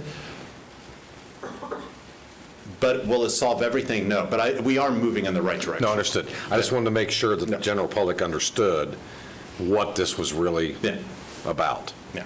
So my second still stands. Commissioner Constantine. Well, I raised my hand a long time ago, and a lot of the questions... We were in order of when the hands went up, Commissioner Constantine. A lot of the questions... Go before me next time. Well, a lot of the things that I wanted to suggest or thought about were brought up, but let's just go back to one thing. Is this just a registry for violations in Seminole County? Or, as has potentially been suggested, but I think are pretty much available on database, if they have been convicted in Pennsylvania, can we not put that in the registry? Explain that process to me, please. And actually, I'm going to ask our clerk of the court to help us with that too. Well, when it comes to statewide reports, that's something that's a continual evolving process. Seems like every time the state legislators get together, they require a new report. And as I mentioned, Article 5, they tell us to create something, and then there's no funding for it. So this year, a lot of this goes through the Clerk Association, which has a comprehensive case information system that's available to certain agencies. You might be allowed to access that to see statewide court records. We don't have any interaction with other states, but you're correct. If somebody moves here from Sarasota or wherever, we wouldn't know that in our record because it doesn't exist in Seminole County's record. Seminole County is only Seminole County. Last year, there was a UCR database we sent for the legislators. This year, it has to do with the reentry and being able to get your voters' rights back and trying to compile that together. So that's a new database we're working on statewide to send data. But it all goes through the CCIS, so that is something that could be explained or explored, rather. The other thing is there's also a security matrix of what data you can see and can't see. That's fairly complex. That's set up by the Florida Supreme Court. So we could take a look at all that and delve in a little further what options are, but you would not be able to see other court records from other states. And this database, with just our data, would just be Seminole County only. There is no statewide database that I'm aware of for animal cruelty. So I see a lot of yellow cards or yellow sheets there, so I know people want to talk about this. So I just wanted to make sure that we understand that this database then that you're suggesting that has been made a motion seconded to go back as far as reasonably possible, I guess is the best way to put it, unless we fall into it from Volusia County or Sarasota County or Lancaster County, Pennsylvania, we really are only dealing with violations here in Seminole. And with so many people moving in or moving out, or if somebody are renting or whatever the case may be, if they wanted to, adopt an animal and they have a conviction in Orange, or have a problem in Clay County, I mean, this isn't going to stop them from doing that. Is that what you're pretty much? It would be unlikely that we would see that unless, and Clay County, I don't believe, has a database. So I'm just using that as an example. Right, yeah. and we would have to know they moved from Clay County. So the fact of the matter is, folks, as much as I would like to see a full and complete database, statewide, nationwide, available for this, so that anybody, wherever they were, that has been, has a violation, convicted of animal cruelty, could not adopt, we really we're just kind of scratching the surface by being able to, as best we can, being able to do that in Seminole County, and I see that we may have an update. I'll recognize the clerk as soon as. Yeah, well, that's what I'm trying to get to. I wanted to just get the point out. Why don't you let me just run the meeting, and then we'll be okay. So. Well, I see kind of two things happening here. Yes. One is, my understanding of this website was this was available to the public, because when I saw other counties, it was kind of like a sex offender database. I thought this website was more, here are the people in Seminole County that abuse animals. Yes. If you're simply looking to, when somebody adopts, you can just do a cursory background check through a CCIS system to see what their convictions are, and that would be super simple if you're allowed to have that access. I think you don't want to make the bar too high and get fingerprints, because then nobody's going to adopt a dog, right? It's got to be, something simple to do. So that could be the simplest thing as far as people adopting, is you just look at the state database and see what their conviction is, or what the record is. Commissioner Herr asked to be recognized, and then Commissioner Zembauer. I know you all can't see the hands that are going up, but I really am paying very close attention to who's next, I assure you. Commissioner Herr. So I think we've managed to take a first step request and confuse the issue in about 4 different directions, so I'm going to try to pull this back together. Processes by which adoption agencies validate the adopter are up to them. What we're doing today is giving them one more piece of information in Seminole County about Seminole County convictions that helps them make good decisions for placing animals in good homes. So we're not here voting on processes. I have no intention of searching for perfection and putting off what's right in front of us today. We don't have a statewide database, we don't have a nationwide database, and we don't have a worldwide database, and I don't have any control over that, so we're going to make a database in Seminole County. I think that's the request. My suggestion for allowing citizens to do research on their own was not about them convicting the person on their own, Commissioner Zimbauer. So let me clarify that. It would be that the clerk's office would go back on or about to the year 2000, depending, and we would report back.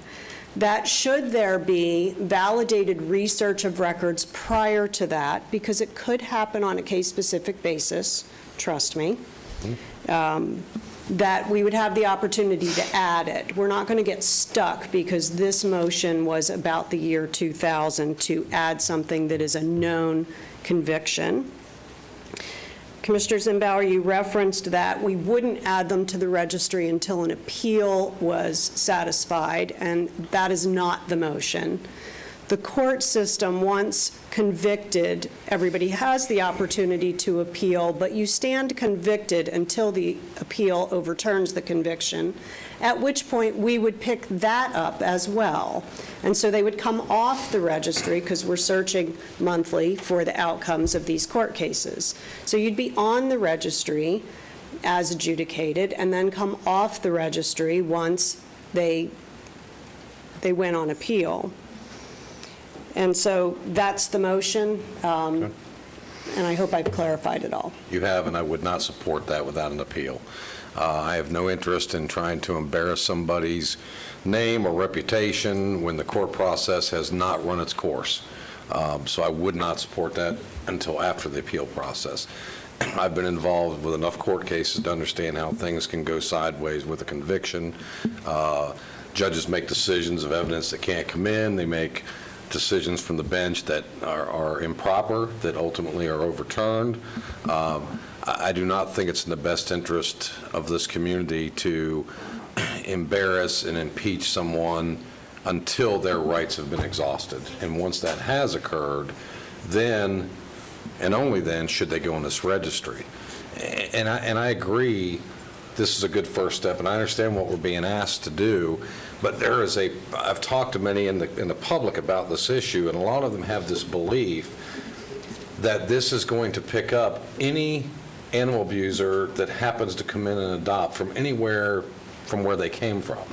Well, the reality is, one of the reasons we don't have a nationwide animal abuse registry is because states have different levels of what is considered abuse. In California is not what's considered abuse in Idaho. And the state has struggled with the same things as here in Florida. You know, arguably there are people that use hunting dogs in a certain way that a lot of us would consider abusive in nature, that is their tradition. That's how they've operated. So I would not support it until the person's legal process and rights have been extinguished to go onto this registry. So I asked a question of the county attorney just now of how the sex abuse registries are handled. Are people added to the sex abuse registry, offender registry, after all appeals are exhausted, or at the initial conviction, and then if they have an appeal? So she's going to research that. That wasn't something she had off the top of her head. But I think I personally would support going ahead and doing it at the conviction. I'm not as concerned about the appeal process because that can get dragged on for forever, personally.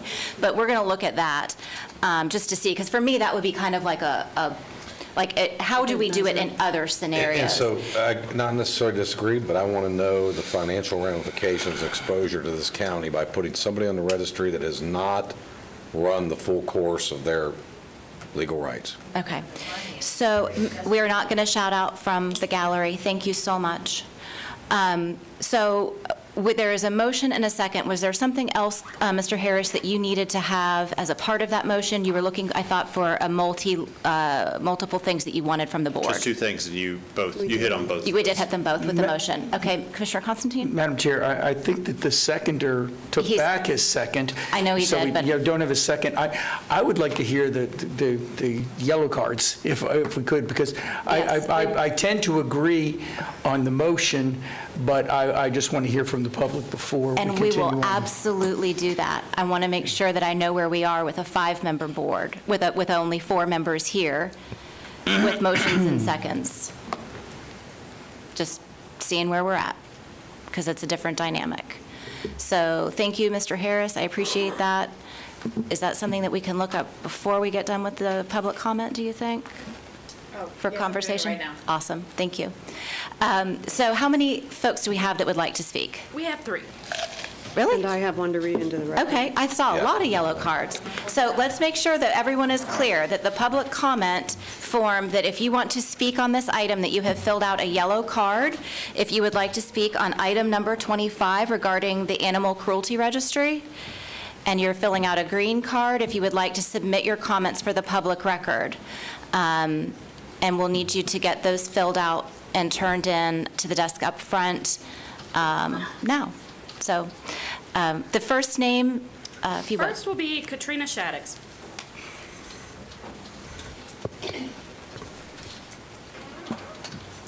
And given the fact that you have all heard where the board is coming from and where our thoughts are, keep that in mind. Okay, Katrina Shaddix, 1011 Seneca Trail, Geneva, Florida, 32732.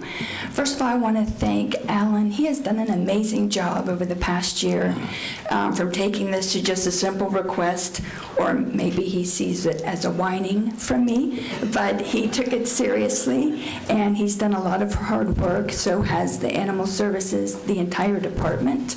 Mr. Gray, I appreciate your support on this, and Andrea, I love how much you support this, and just your view on it, your opinion, and how you're rule following and doing the right thing. I just can't say enough good things about how you've handled this entire abuse registry compilation. And as far as financial impact, I would support listing them as an animal abuser once they are convicted of being an animal abuser. The financial impact on Seminole County alone is probably in the hundreds of thousands from just the 5 people that have been arrested for animal abuse in the last 12 months.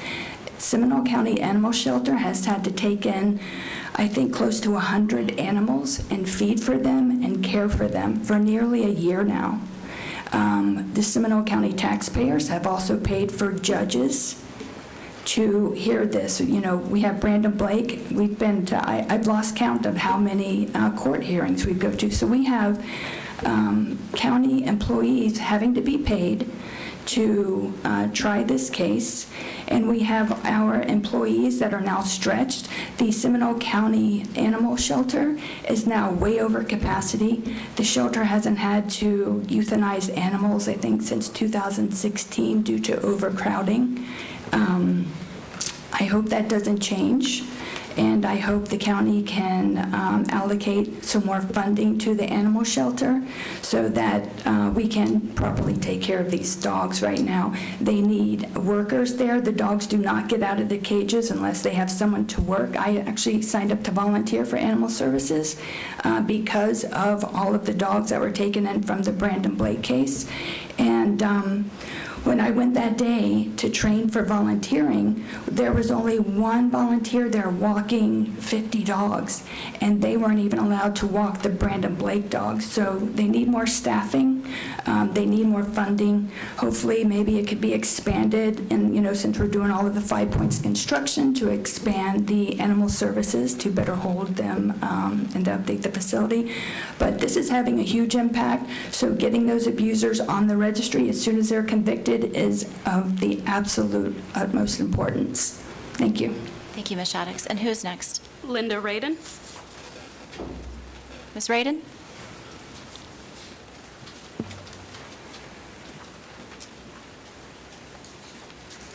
Thank you. Linda Radin, 657 Lake Drive, Altamont Springs, Florida, right down the road from the Tanya Gross on Ballard Street issue.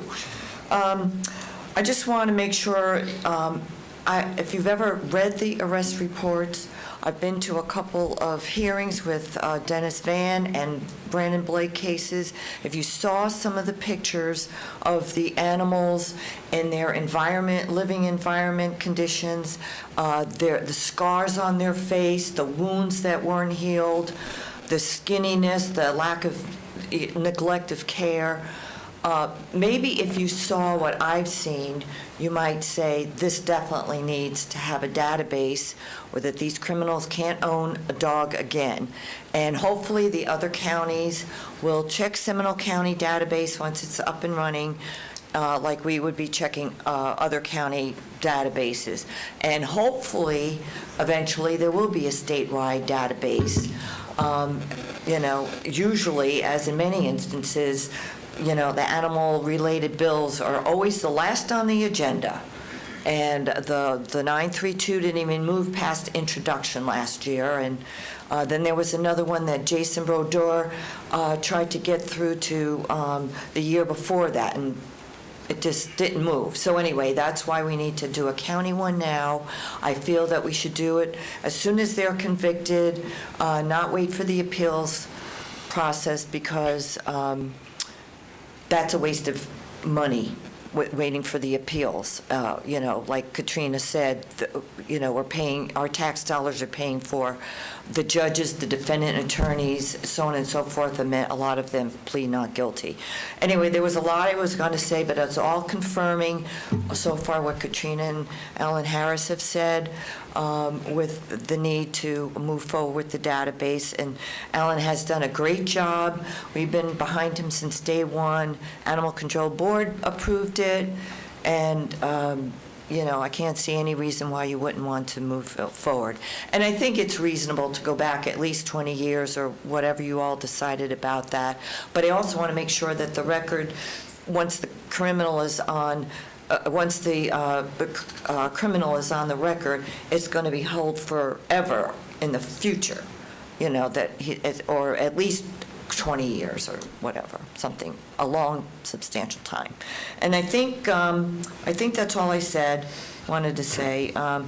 Debbie Dorino, I've met her in person, and she's been very instrumental in trying to make things right for the animals that are abused. So we really appreciate your consideration to move this forward, and we need to do something in the community. Can't just ignore it anymore. Thank you, Ms. Radin. Nancy Harmon. Ms. Harmon? I think she stepped outside. Pay attention, folks.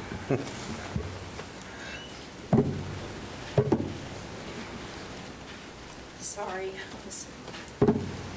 We're working out there. Name and address for the record. Nancy Harmon, 752 Pioneer Way, Geneva, Florida. As a member of Geneva Citizens Association, and I don't need 6 minutes, we 100% agree with this registry, because in Geneva, things get hidden. And people take in dogs all the time. We've got them running the streets. You can look at our village neighborhood.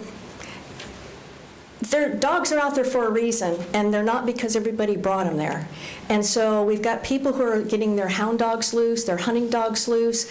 I don't know if they're pit dogs or what they are, but I think a registry would be good, because if the nose starts to follow the trail, we may find other issues going on out there, and we could stop some of the issues that we have with this population of loose dogs, unfed dogs, injured dogs. So from the community standpoint, I think people who are abusers should be recognized. They should have a big A on their chest and their back with a bullseye.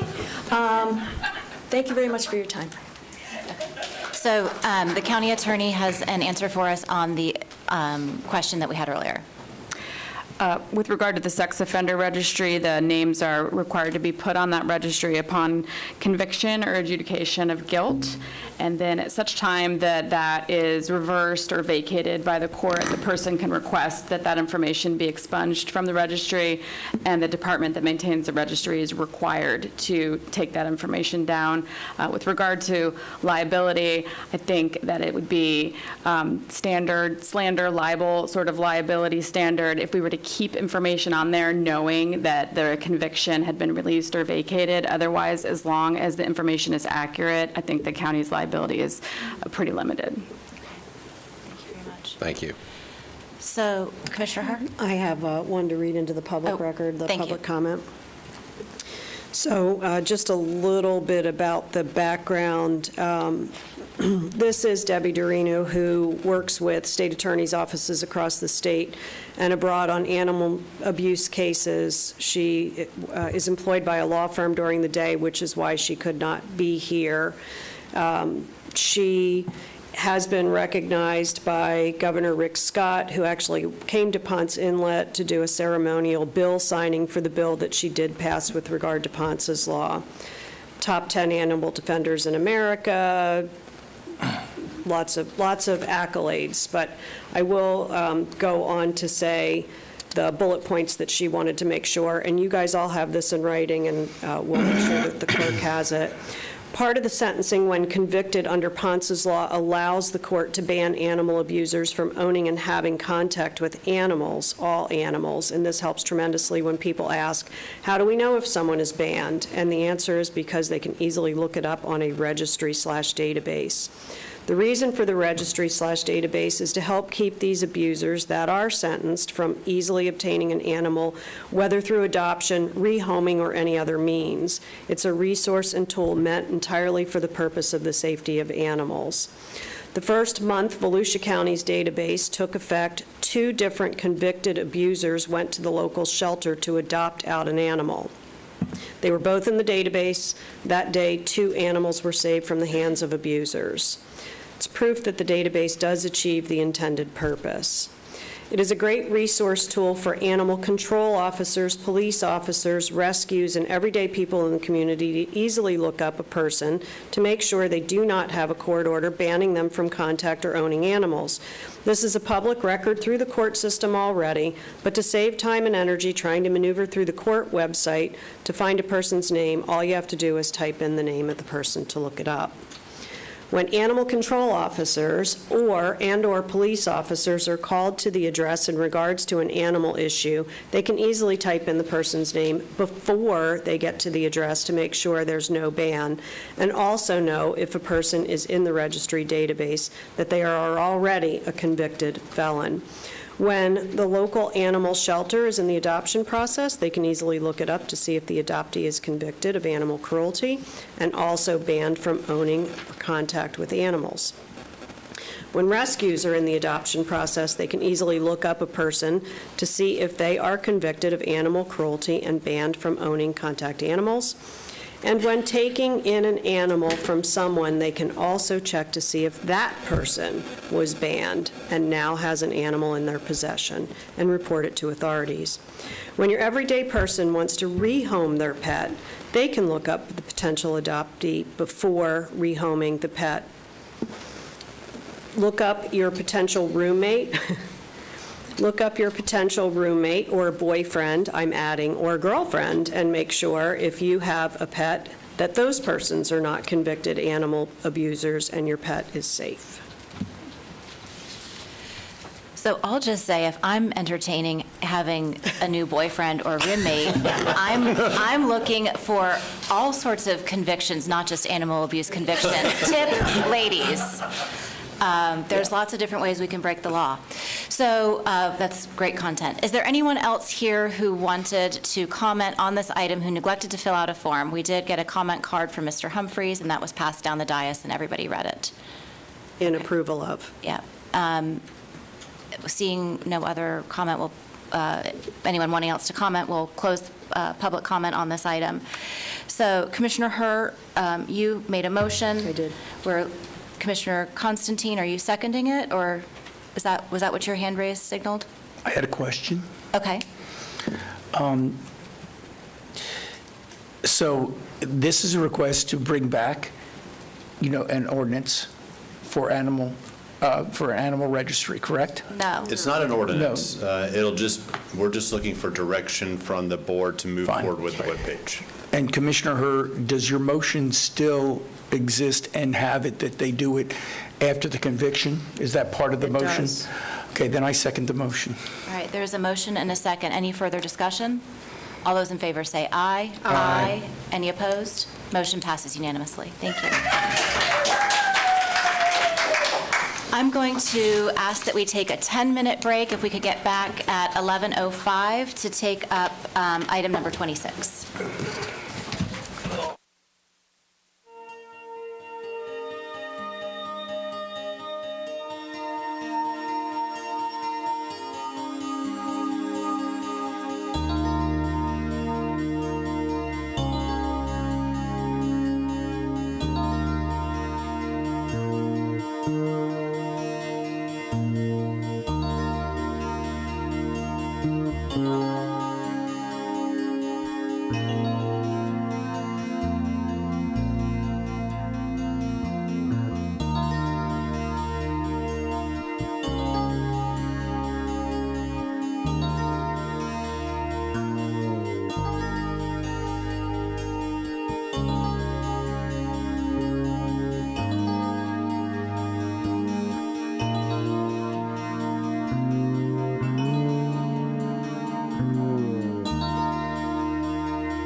Ladies and gentlemen, we're going to reconvene our meeting here.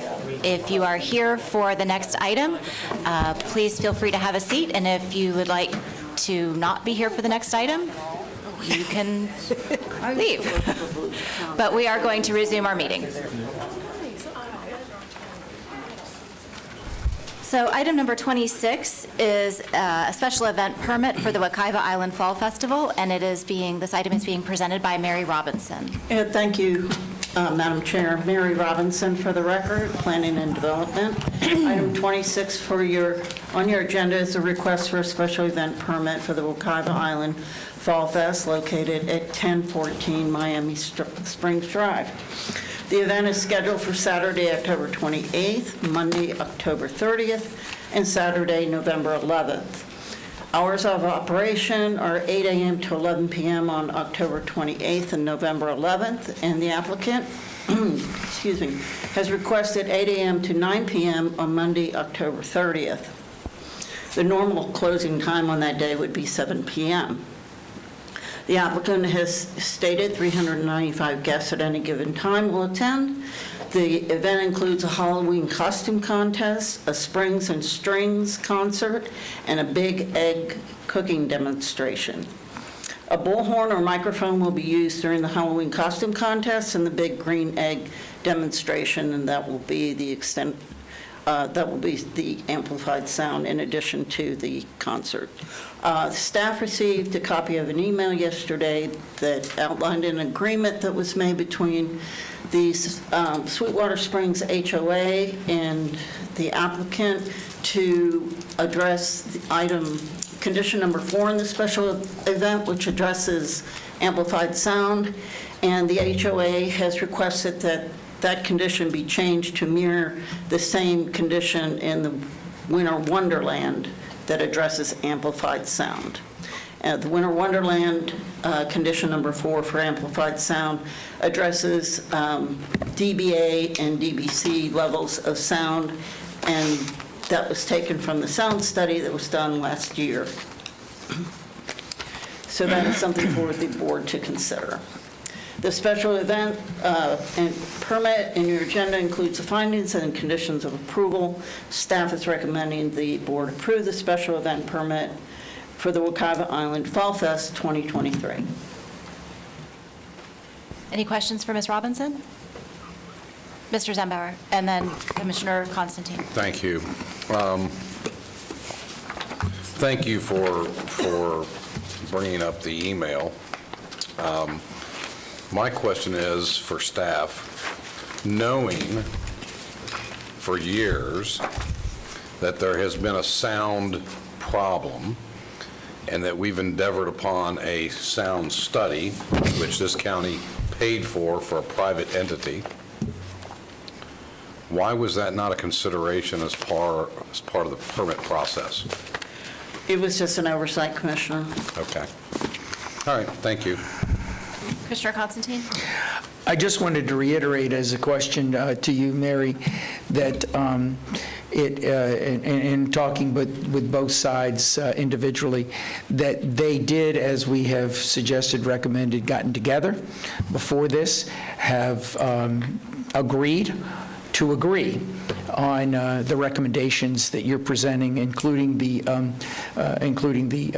noise language that you have just suggested. Yes, that's my understanding, and it's also outlined in the email that was sent that they came to an agreement. Thank you. Any other questions for Ms. Robinson? All right. Is the applicant here, and would you like to make a presentation?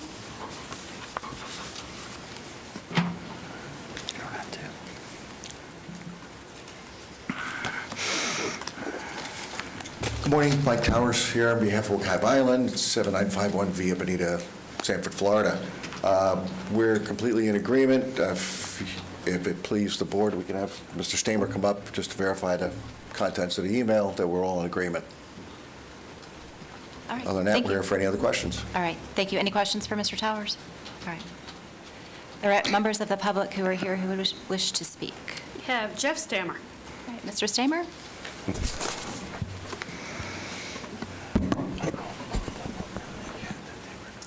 Good morning, ladies and gentlemen. My name is Jeff Stamer, 3669 Watercrest Drive, Longwood, Sweetwater Springs Community, HOA President. And I think as a president, I get a few more minutes, but I have... You do. If you would need them, you're welcome to them. I will try to hold it down, and I'll combine comments for both the special events in one comment and get it through. I don't know almost why I even repeat who I am and that, because you guys hear me say it 2 or 3 times a year for the past 3 or 4 years. The thing that's different is that the first time in 16 years since Wekiva Island bought that property, a member of our HOA is here not disagreeing with the special event, but actually saying they are in approval of it. I'd like to take a couple minutes and explain to you how that came to be, not because it's a fascinating story and you wouldn't be able to go to sleep tonight without knowing what happened, but because I think it lays a foundation that if we continue to utilize it going forward, these BCC meetings, when these events come up, might become a little bit shorter and less contentious. And I doubt anybody here would have a problem with that. So, long story short, I think it's been clear to everybody that the system in regards to these special events has been, for lack of a better word, broken. Because the same thing happens every single time. The island would come in and they would ask for the new special events, and they would ask for a little bit more than you gave them last year, people, hours, whatever. And my neighborhood would rush in here and say, oh my God, no, you can't do that. Don't give them anything extra. And while you're at it, here's some things you gave them last year you really should take away. And then you guys would eat up some time talking about it and would vote. And the net result was pretty much the same every time. You guys would not give them what they asked for or what we asked for, but you give them the same thing you approved for the same event the prior year. Same number of hours, same number of people, same number of, it was pretty much the same result. So when they called a couple weeks ago, we got with their board and we decided, let's try something dramatically different. Let's just sit down and say, look, let's not put down what your aspirational goals are, or ours. Let's just make this special event, the details, exactly what the BCC actually approved the prior year. Same people, same hours, same language. And they agreed to do that. So our hope, our evil plan, if you will, is that going forward, we can replicate this every time so that the next time their special events come in here, we're not in a contentious, long drawn-out battle that takes up your time and frankly doesn't give a whole lot of different results. So we're going to give it a shot. There's 3 things that have to happen for this to happen continuously, and that's our goal. One, of course, the island has to continue to live up to the obligations under their development order. That goes without saying. They have to continue to work with their customers and their staff to manage these special events in a way that does not negatively impact the residents who live nearby. And finally, when they do submit their future special events, they have to not add any incremental ask into those special events, like more people, more hours, more days, whatever. And if they do those 3 simple things, the hope is here that you guys will no longer see us standing here arguing back and forth in your meetings for the rest of the time. That's our plan. Let's see what happens. I'm not a Pollyanna. This does not solve all the issues between our two businesses, our residences. And you may even hear, some other folks come in and talk about other issues that exist. To address that and do it something different, I've reached out to the island. They've agreed for another sit-down meeting where we're going to talk through some issues with the development order and see if we can come to mutually acceptable solutions. Don't know till you try, so we'll give it a shot and I'll let you know how that goes. I'd like to finish up, though, by doing something I've never done before, so forgive me because this is new territory, but I want to say something nice about a politician in public, so forgive me because this is joking aside, Commissioner Constantine, you've been involved in this whole process since we began, and it's been a very unpleasant process, and sometimes for you personally. But throughout it all, you've been steadfast in your desire for the 2 parties to come together and talk face to face and to try to work things out before it ever gets in front of this board and takes up their time. And I'll be the first to tell you that when you started that process years ago, I didn't think there was a snowball's chance in heck that it would ever amount to squat. But I'm here today because I was wrong, and you were right. It finally did amount to something, and that's thanks to your leadership. So thank you, sir. Thank you very much. That's pretty much it for me. I appreciate everybody's time and attention this morning. Thank you. Thank you, Mr. Stamer. Are there any other members of the public who wish to speak on this item? No? All right, we'll close the public comment. Ms. Robinson, anything else you would like to add? No, Commissioner. Okay. Commissioner Constantine. Yes, Ms. Robinson, I just want to make sure, in moving forward, and I know that I've talked to both sides prior to this, in moving forward, I'm going to make as part of the motion that the language that we have when it comes to the noise will be incorporated in every one of the future special events. They both have agreed to that. I'm not saying anything that Mr. Towers or that Mr. Stamer have not already said yes to. I just want to make sure that it causes you and the staff no problem in doing that. Whatever the commission desires, we'll implement their. Then, Commissioners, if I can, I will approve item number 26. Can't do 27 together. We'll do that in a second, but I'll approve 26. And part of that will be that moving forward during special events, that the language concerning the decibel level and the noise will be incorporated in every other future Second. special event. Motion by Commissioner Constantine, second by Commissioner Zembauer. Commissioner, under discussion, Commissioner Herr? I just want to clarify a little bit. So I think what we're doing on this item is taking the item number 4 out of the next item and supplanting it into this special event permit. Do I understand that correctly? Yes, so that all... And all futures. And all futures, yes. And so item number 4 in the next item is date-specific. So I think the motion needs to be clear that the dates would be adjusted to accomplish whatever it is in the email that I suspect has dates in it. Well, thank you very, if I can. Yes. Thank you very much, Commissioner, and that would be well accepted, yes, that it become, even though the other one is time-specific or date-specific, that we make them all date-specific to future special events. All right. The seconder? Commissioner Zembauer? I agree, yes. Again, I don't know why we're even having this discussion. This has been such a topic of contention. I mean, when I was on planning and zoning, I met with these folks. You were the commissioner at the time. I thought this was all hashed out. It continues to get, every year it's something new. We drew the line in the sand, I thought, with the sound study that was, at least my understanding, was going to be the line in the sand for the noise and be part and parcel of every special exception. And that's why I asked the question of staff, why wasn't this part of the review process? And I think, hopefully, this occurs moving forward, and maybe it needs to be incorporated, amended into the development order to be done with it. Okay. That way it'll follow. I'm just asking that from a questions standpoint, from our legal team. Maybe that, look, staff changes over time, these things happen. We have a situation here where it was just overlooked on one, but not the one that's happening at the same meeting, same deal. Maybe that's something we should be looking at. Commissioner Constantine? Thank you. I did ask that question already, Commissioner Zembauer, as far as putting it in the development order. These are for special exceptions. We can do them for every special exception moving forward. Neither one of the sides, at least I'm saying this when I've talked to them, would be objectionable to putting it in the development order, but we would have to do that in a separate date and in a separate occasion.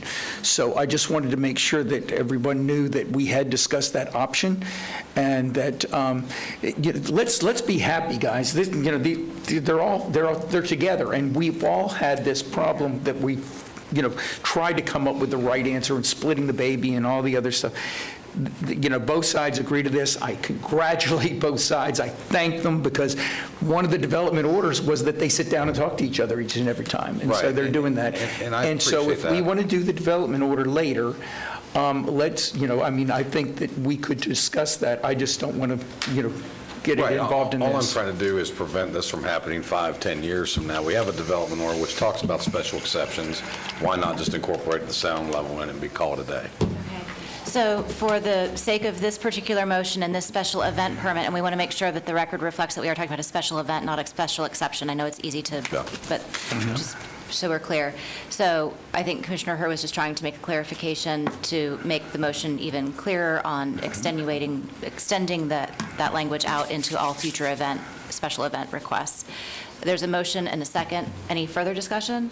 All those in favor say aye. Aye. Any opposed? Motion passes unanimously. And all good things, right?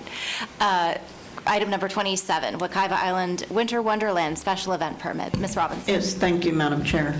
For the record, Mary Robinson with Planning and Development Division. Item 27 on your agenda is the request for Wekiva Island Winter Wonderland Special Event Permit located at 1014 Miami Springs Drive. But before I review the request, I would like to direct your attention to the amended staff report and special event permit we distributed this morning. In an effort to summarize the applicant's proposed special event for the Winter Wonderland, I stated originally the month of December in the permit and in the staff report. However, in actuality, the event is proposing only specific dates in December, and those are outlined in attachment 2, which is part of the special event permit. So I do apologize for any confusion this may have caused.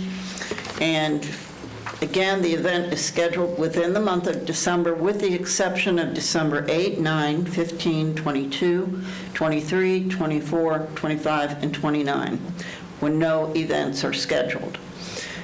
Most of those dates are Friday and Saturdays, with the exception of December 24 and 25.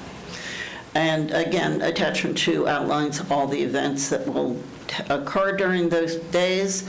It consists of having snow flurries, Christmas lights, a VIP party, and outdoor movies. The applicant is also requesting to expand the hours of operation to 8 a.m. through 9 p.m. on Sundays through Thursday in lieu of the 8 a.m. through 7 p.m. Outlined in the Wekiva Island Development Order. Staff recommends the Board of County Commissioners approve the special event for the Wekiva Island Winter Wonderland. All right, any questions? I'll answer any questions. Any questions for Ms. Robinson? The only thing I would add, Mary, is that when you were reading the dates in December, the only date that you left out was December 30th. Oh, I'm sorry. That's okay. I just wanted to make sure we got that on the record, that was included as well. Would the applicant like to make another presentation or address the board? All right, let the record reflect he said no, but started to sit forward in his seat. All right. Mr. Towers does not need to address the board again. Is there anyone here who would like to address the board on this item? Jill Uliano. Ms. Giuliano?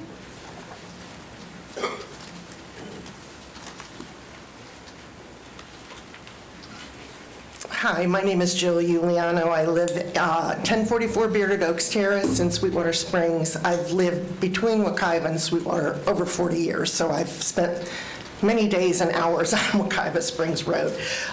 My issue with Wekiva Island and the special events is parking and capacity. The DO says, and their special request says off-site off-site parking is prohibited. It happens every time. It happens every weekend. They have purchased property up the hill.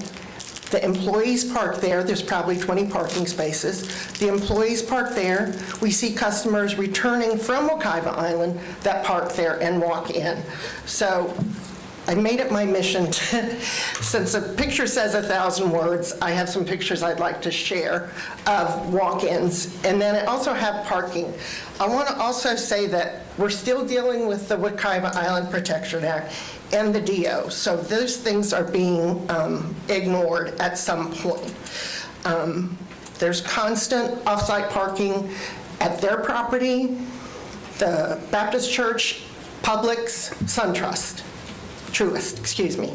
I also have pictures of that. I also had witnessed Mr. Weinog on their Egg Fest going behind the Baptist Church. Again, I have pictures, coning off areas and roping off areas on their property that is on Wekiva Springs Road to assemble parking.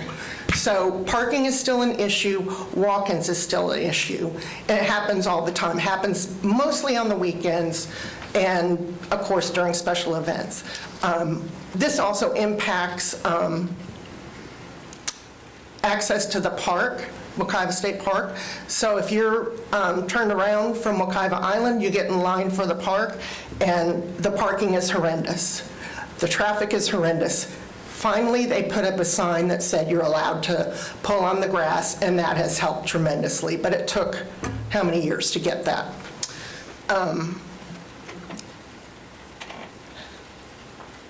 I have more pictures. I have pictures of the building. My other concern of the building, there was never any kind of permit posted. We put 2 urns, plant urns, on our walls of our subdivision, and we had to have a displayed permit for that. So I don't know what the situation is with the rehab of that building and the use of the parking, but it should be banned because of the statement in the DO. Unfortunately, I also have to say that we had our first fatality on Miami Springs Drive this year, and that has not happened before. So hopefully that'll improve. Thank you. Thank you, Ms. Giuliano. Any questions for Ms. Giuliano? Anybody want any more pictures? Madam Chair, don't we have to take those pictures into evidence? We do, yeah. You must leave those with the clerk. If you, yeah, so anything that you show to the board, you have to leave here with the board. But Okay. if you would like to submit those electronically, the ones that you showed, Okay. I'm sure the clerk would be happy for that as well. Okay. I'm looking for a head nod. Yes, no, electronic, no? What would you prefer? I don't mind scanning these and then sending them back to her, but just to make sure I have it for the record, I'd like to keep these. Okay. All right. Is your email on, is your address is on your speaker form? Yes, ma'am. I'll mail Yeah. you the original. Okay. Just for Thank you, Sharon. clarification, those pictures were taken between June 11th of '22 and July of '23. So that's over a year's worth of photos. Thank you. Thank you very much.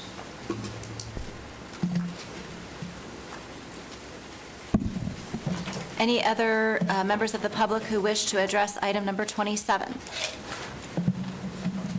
Seeing none, we'll close public comment. Ms. Robinson, do you have anything else you'd like to add, or do the representatives from Wekiva Island wish to address the board? Give you an opportunity since there was public comment.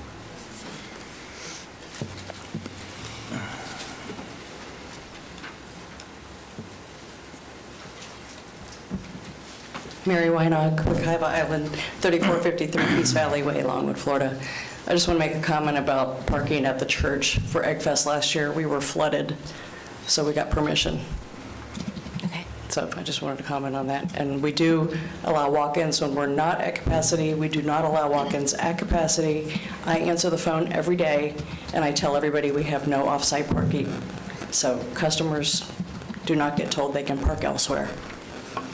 Thank you, Ms. Weiner, appreciate that. Any other questions? All right. Commissioner Constantine? Yeah, I was going to say that I think the development order does allow walk-ins when you're not at capacity. So I just wanted to make sure that everybody understood that that was part of the development order. And I would appreciate the understand, and I do appreciate the understanding of what has been given in the pictures that, that you watch out for that. And I know you've been trying to do that, Mary, very much when you're, when it comes to parking, off-site parking and everything else. So again, I applaud both sides for trying to work together, and I look forward to the continuing of that happening, and I hope that you feel comfortable, ma'am, in calling them up if you have a problem, because that is part of the development order, that they have given you the phone numbers and everything like that. So with that, I will move to approve the item for the Winter Wonderland special event permits for the dates of December 1st, 3rd through the 7th, 10th through the 14th, 16th through the 21st, 26th, 27th, 28th, and the 31st. Second. With all the conditions applying. So I'm just asking for clarification, and Ms. Robinson, if you could, is it all of December except for those dates? No, these are the dates for it.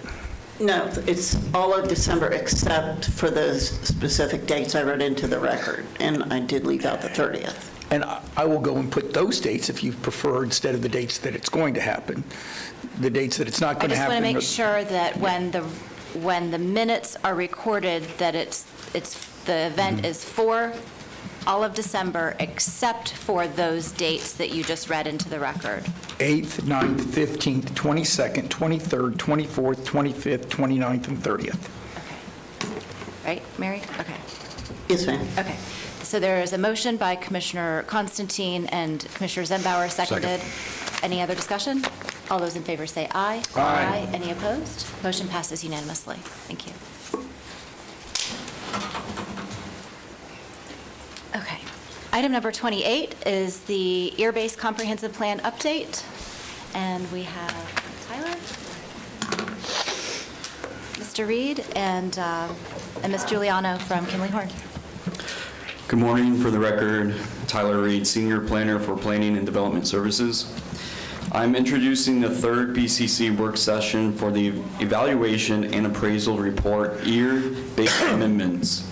The ear and ear-based amendments incorporated the results of a public visioning process that took place last year and was referred to as Envision Seminole 2045.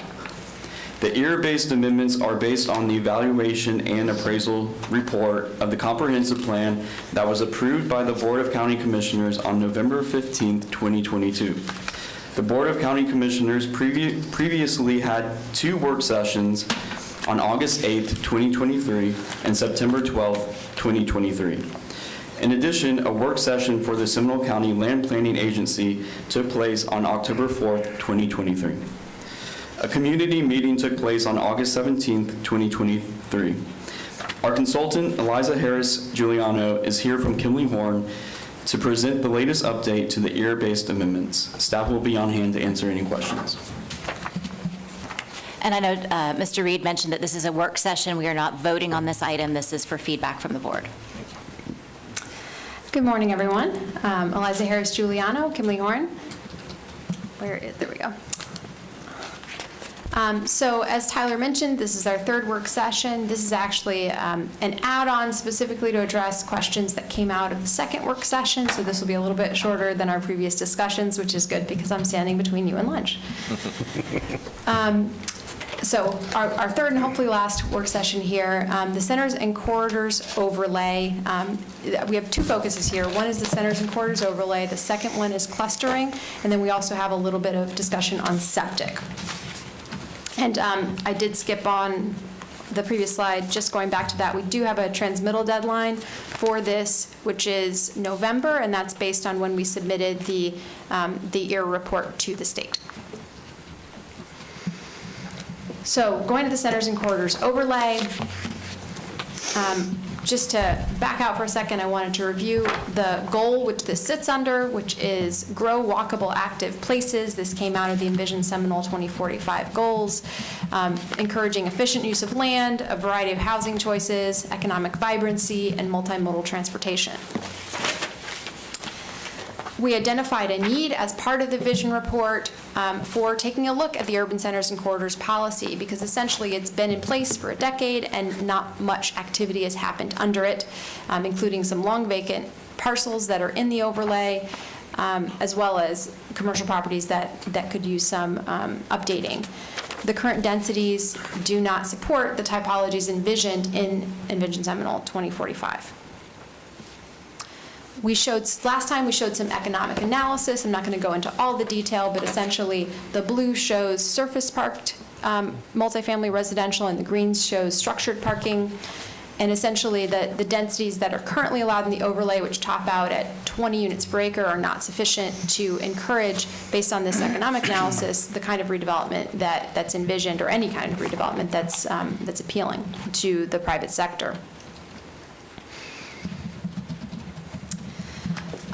This is the map of the area that we're talking about. So the areas in pink and blue are all of the centers and corridors. The centers are in blue and the corridors are in pink. We also discussed during our last 2 work sessions the possibility of focusing this effort a little bit using the mobility fee districts. The urban mobility fee district is surrounded by that blue, the blue line, which covers basically between 1792 and I-4, as well as up and down 436. So we, as part of this effort, we put a little more specificity around that, and what we've said is our recommended policy would have language that would identify the urban centers and corridors that are wholly or partially within the mobility area, through an overlay to be defined within the land development code. So we want the actual map to appear in the land development code so that it can be tweaked over time should the county do additional studies that would justify changing the boundaries, but it would be essentially based on that mobility area. But we also don't want to tie it to the mobility area specifically, because if that changes over time, we don't want that to have unintended consequences. We also wanted to call out, we've talked in high-level terms about the MXD zone, that's the Mixed-Use Development Future Land Use District. On the map you see in front of you, the dark red areas are the MXD properties. Those are within that are located within the urban centers and corridors, and I believe all the MXD that's currently existing in the county is within the urban centers and corridors overlay. But you can see that more precisely here. And one reason we're showing that to you is because we're recommending a little bit different standards for MXD versus the urban centers and corridors overlay. So I'm not going into all the detail that I went to last time. I'm going to go over some high-level issues and as well as some of what's changed. So part of what we've done is we've looked specifically at MXD within the urban centers and corridors overlay, and here we're recommending that you would be able, that a development that's seeking to develop under the MXD standards, which go up to 60 units an acre within the urban centers and corridors, would submit a site plan consistent with MUCD standards, but wouldn't actually have to go through a rezoning process to MUCD. They still would be eligible for certain bonuses for green building and affordable housing that currently exist within the overlay, within MXD, and that goes up to a maximum of 80 units an acre. I apologize, I don't have the FARs on here, but those haven't changed since we last presented this, going up to 1.4 at a maximum. Now, if they want to access the urban centers and corridors overlay standards, they would be subject to rezoning consistent with that. Outside the urban centers and corridors, as I said, MXD currently doesn't exist anywhere outside of the urban centers and corridors, but should they apply for a future land use amendment to access that, they would have to go through a rezoning process to MUCD as well. So they would have a higher bar to go over if they're outside the urban centers and corridors overlay. Now, within the urban centers and corridors overlay, they can access those MUCD standards without a future land use amendment, but they do have to rezone to MUCD. And then they'd be able to access the density and intensity in the overlay. So I'm actually going to kind of reiterate that piece here. So this is focusing on the urban centers and corridors overlay as a whole without the focus on MXD. So within the urban centers and corridors as a whole, we've split this up per the recommendation. The core area, again, that roughly corresponds to that urban mobility fee area. That's where the highest densities would be permitted, up to 75 units an acre and 1.5 FAR, in addition to compliance with the overlay standards. Outside of that, the maximum density would be 50 units an acre and 1.0 FAR. That is higher than what's currently in the plan, consistent with our finding that the current densities weren't consistent with the development opportunities. And then that's for the higher intensity, which would be allowed on non-residential. You'd have to have an underlying non-residential future land use category. They also would have the opportunity to access the missing middle alternative standards with higher densities, but essentially under those standards, you wouldn't be able to reach 75 units an acre because those are much, much lower intensity projects. And we're going to talk a little bit more about the missing middle alternative standards in just a minute. Now, if you have an underlying residential flue, last time we talked, we had the maximum density for that at 50 units an acre. We've reduced that to 35 units an acre based on further study. We've also included a 0.2 FAR to deal with the non-residential piece that would potentially happen there. And then outside of the core area, we've limited it to 20 units an acre, which was the maximum density on the centers and corridors already. And in this case, again, you'd have to comply, for all the residential areas, you'd be complying with the missing middle alternative standards. And I'll tell you a little more about what that means in just a minute. So we wanted to talk about the standards that go with this. We've mentioned the MUCD standards over and over again, and we've told you that they help us to accomplish the vision. But I wanted to address some of the specific elements of MUCD that would address concerns that have come up. So some key standards. MUCD comes in two flavors. Now, this is the Land Development Code standards, which you have been reviewing over the past year, that are not part of this year, but are helping to implement this. And you've got a leg up here, essentially, because usually we do the comp plan and then we do the LDC, but because we've already done the LDC standards, we already drafted them, you know what you're getting into with these higher densities, with more specificity. So key standards, MUCD is a maximum of 6 stories if you're in the high classification, or 3 stories if you're in the low classification. And we've also looked at step backs to avoid what some people have called a canyon effect. So what that means is, once you get to this, if you're in low, once you get to the 2nd story, you have to step back the rest of the building, as you see on the top illustration, so that anything beyond that would be further back, and that kind of reduces that feeling people describe. If you're in the high category, going up to 6 stories, that break happens at 3. We also have a minimum of 25-foot setbacks on a 25-foot setback on major streets like 1792, and that is higher than some of the examples that people have brought up as areas of concern. So we did look at that over a year ago, looked at some of those examples that were out there, looked at the good and the bad, and identified that it needed a little bit more room for that frontage area on these major roads. And that's where most people who don't live in these developments are going to be experiencing them from. Another thing that I think, well, we're going to deal with that later. Now, this is just the same chart again, but now we're going to be focusing on the right side of the chart, which is the residential underlying future land use. And this is where another piece of the land development code work we've been doing over the past year comes into play. So the missing middle alternative standards, we've mentioned this a number of times. Something that's critical here is to understand that the missing middle standards modulate what you can do based on the underlying zoning and the underlying future land use. So if your underlying zoning is R1, you can't even, as currently proposed, you can't even do a duplex. You would be limited to smaller lot single family or cottage courts. And then as you go up in the underlying zoning categories, you have access to more and more typologies, including duplexes, triplexes, townhouses. In some cases, those are limited in size. So if you want to do a multi-unit building that's going to fit into an existing neighborhood, you don't want each unit to then be 2,000 square feet. You don't want each unit to be the size of a house. So we've limited the overall size of those structures to fit into these existing neighborhoods.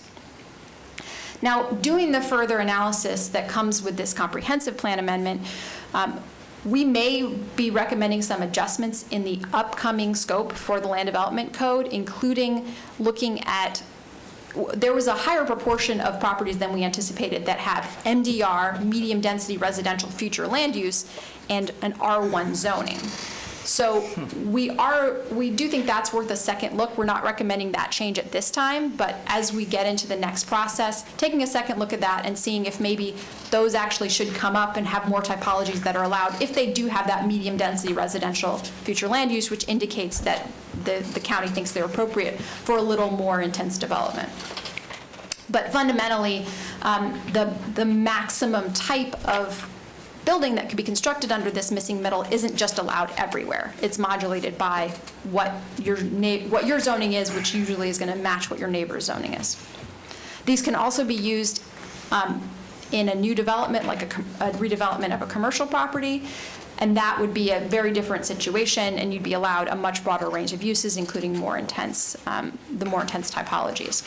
You also would have the opportunity to do a PD or a missing middle zone while complying with these standards, and that gives you access to more typologies as well, but it also gives you more oversight in how that's constructed. It wouldn't be a single lot type development. I also wanted to just do this brief exercise, and this feeds into a little bit why we lowered the density, but also just to talk about what density looks like in a very urban context when we're talking about single lot development. So a single lot that exists in the urban centers and corridors overlay, it's not the only size that exists, it's a little bit on the smaller side, but is a 50 by 130 lot, that would be 0.15 acres. So the density of one house on that lot is 6.7 units an acre. So as you go up to duplexes, triplexes, of course, it's pretty easy math, but on the high side, if you're talking about a sixplex in one building, that's 35 units an acre. So just to give people a sense of what we're talking about, but even duplexes, that's almost 14 units an acre. One thing that we've also added based on feedback or we are intending to add based on feedback from the board is a compatibility policy. This would be explicit about the need for compatibility and transitions that could be further fleshed out in the Land Development Code. We think we've already addressed some of that. There are buffering standards in the Land Development Code. There's a height transition already in MUCD, so where we talked about the 3 and the 6 stories, within 100 feet of residential, you're already limited to 3 stories, or existing single-family residential. But the compatibility policy opens the door for us to further refine that through this process. So that's it for the urban centers and corridors overlay. I'll defer the chair. Would you like me to continue on to clustering or address any questions on this topic? Are there any questions so far? All right, let's move on to clustering. Okay. So cluster development, you asked us to bring back some more tangible examples of what we're talking about here. And there's basically two, this is the genetic thing that we did in high school. You remember with the, I forget what it's called. You've got 2 different options, but that ends up with 4 combinations. Punnett square, there you go. So the 2 options are we looking at a minimum of 1 acre lots or a minimum of half-acre lots? And are we looking at just within R10, a density bonus or no density bonus? Now, there's also clustering within multiple different land use categories. So we're just looking at one land use category because we didn't want to show you 12 examples or more. So this is the first scenario. So no density bonus with 1 acre lots. We come up on this 97 and a half acres of buildable land. We come up with 9 units at 1 per 10. Now this is half-acre lots, so again, 9 units at 1 per 10 on 97 acres. And just to flash back and forth a little bit, what we're illustrating here is you get a little bit more open space as those lots get smaller. Now we're doing the density bonus scenario, again on that 97 acres. The bonus in this instance gets you up to 16 units. And that's on 1 acre lots. And this is 16 units on, and this is actually 19 units because you can fit a couple extra lots in there when you go down with the lot size. 19 units, again, with that 80% preserved open space. I'd also note these are not designed in this. This is a math exercise, not a design exercise, so there's certainly more flourishes one could put, but especially as we're trying to say we want exactly half-an acre lots and exactly 1 acre lots, that doesn't give our designers a lot of flexibility in how to design these. So if you hire us to design it, it'll be prettier. So just to go through the trade-offs, essentially, if half-acre lots are allowed, the benefit would be more preserved open space as the lots get smaller. Generally speaking, more space could potentially be preserved. Now that's a minimum, it's not a maximum. They could do larger lots. It also provides some flexibility to respond to site conditions. You can fit those lots in places that you couldn't fit a larger lot. Larger lot benefits mainly would be associated with, the larger lots are more associated with that rural lifestyle. In terms of the density bonus, The benefit that we would identify would be that it could accelerate conservation easements, because if there's a greater impetus to develop that land, incentivized by the bonus, then that conservation easement can get in place sooner. The drawback is ultimately it means you can fit more units in the rural area. So this is all four illustrations on one slide, so you can see them together. And I'm happy to come back to that. I do want to go forward to talk about the enhanced septic before we address that, just because there is some overlap. So the advanced septic requirements, you asked for some feedback, additional feedback on that. These are more studied numbers in terms of the costs. So you can see the conventional goes from $11,000 to $15,900. The advanced overlaps with that, but can go potentially considerably higher, up to $25,000 in terms of initial installation, and the passive falls within that similar range. The annual maintenance cost on the advanced is higher. It's also higher on the passive based on the study that's been done. The passive does have a somewhat increased acreage requirement, or square footage requirement. Now, the feedback that we have from the engineering group and the environmental group is that these lot sizes can be down as low as a quarter of an acre. So that's where I wanted to talk about. We had the question, the clustering relative to the lot size. And generally speaking, it doesn't look like half-acre lots are going to be a huge barrier to using those septic systems. I also ran a little bit of math on this is coming up here, yeah. So if you look at the second bullet first, the passive system increases the size of the drain field to 600 square feet instead of 450 square feet. On a half-acre lot, we're talking about 3% of the lot. So it's not a huge impact on a half-acre lot. Bullet point 1, that addressed the question about medications. Essentially, the big concern is flushing unused medications, and those will damage any septic system regardless of whether it's advanced or conventional. And if you have more questions about that, I will defer to the specialists. And so that concludes my presentation. I'm happy to respond as needed. Okay. Questions for Ms. Giuliano? I do. I want to go back to your slide. I think it's number 23, at least in my packet. It's page 23. It's talking about clustering in the rural area trade-offs. So talk to me about the bottom item, more units in the rural area. Mm-hmm. So if I have, let's just take a round number, easy math, 1,500 acres. Mm-hmm. And I have zoning 1 per 5. That gives me how many units? What? Gives me 300 units. Right, and just to clarify, the density bonus is not applicable to 1 per 5, it's only applicable to 1 per 10, and the math is easier. Okay. Love it. Well taken. So I can get 150 units. I'll trust you on that.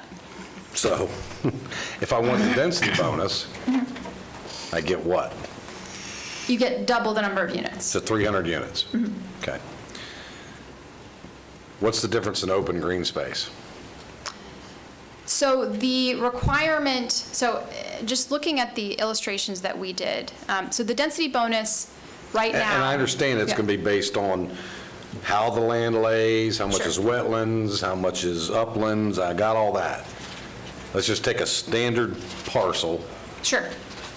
So based on what we did, the difference in open space, so because you're required to have 80% open space, and that requirement, by the way, is in the land development code, not in the comp plan. If we're keeping the density bonus, we may want to add that to the comprehensive plan for clarity. Exactly.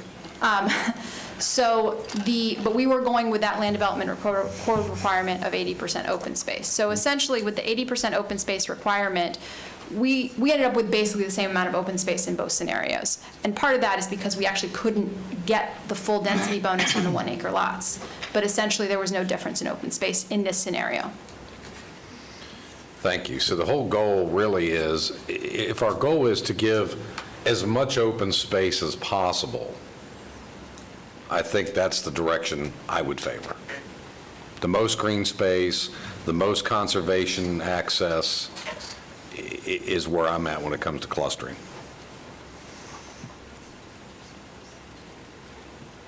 And Commissioner Sandbauer, just for clarification, is that in the rural area only or in any environment? Well, fair question. I mean, I think what we've heard from the public, their desire is they want more green space. Okay, so if you're going to give more green space, and our goal is to accomplish more green space, is we have to do clustering in such a fashion that promotes more green space without penalizing the property owner, or they're not going to go to the clustering. They're going to go with the standard development practice. It's a benefit they're gaining, and the benefit the public gets is more open space or conservation. What we've seen is a delicate shell game by some that want clustering under some conditions but not on others because it benefits due to wetlands and impacts and so forth, that we wouldn't do it here, but it's okay to do it over here. So I think we've got to be consistent on what it is we really want. Do we want more open space, or do we not want more open space? And then, of course, and we're also talking, keeping in mind, with Seminole Forever, we're going to have more open space or green areas if we continue to purchase things like golf courses and so forth in the urban area. And we're talking already about increasing green spaces in standard development with minimum requirements. And part of the problem I have, and jumping now to the septic system, is that's all fine and good until somebody wants to put a shed, a swimming pool, some other structure on their property after the development has been built. So now I think what I'm hearing is if we go to these super systems, we need more property to do that. It's more expensive, which then drives the cost up for the homes. If we're trying to promote affordability, we just push that further up the line for less affordability, because what do we know? The septic tank costs more money, the builder's passing that on to the end buyer. They're not absorbing that. And how are we going to control limiting future coming in, I want to put a shed or I want to put a swimming pool? That's going to impact that tremendously. So I think we've got to look at how that all plays out. I'm not in favor of the most expensive option when it comes to the septic systems. So I just want to make sure for my clarity, when we talked about advanced systems earlier, you mentioned that the result was that there is really no difference in the need for space between the conventional and the advanced. The extra space comes in with the passive, is that right? Right. Okay. Yeah, the advanced, I mean, per the diagram, the advanced can actually result in more available space. Okay. Right. So I also need clarity. More usable space. Because we're really good at bringing in extracurricular topics and right? So I need to try and stay focused. So we're talking about clustering in the rural area for this conversation, correct? Yeah. So yes, more open space, for sure. I hear that all the time. I also hear rural character all the time. And a 1 acre lot, I mean, it is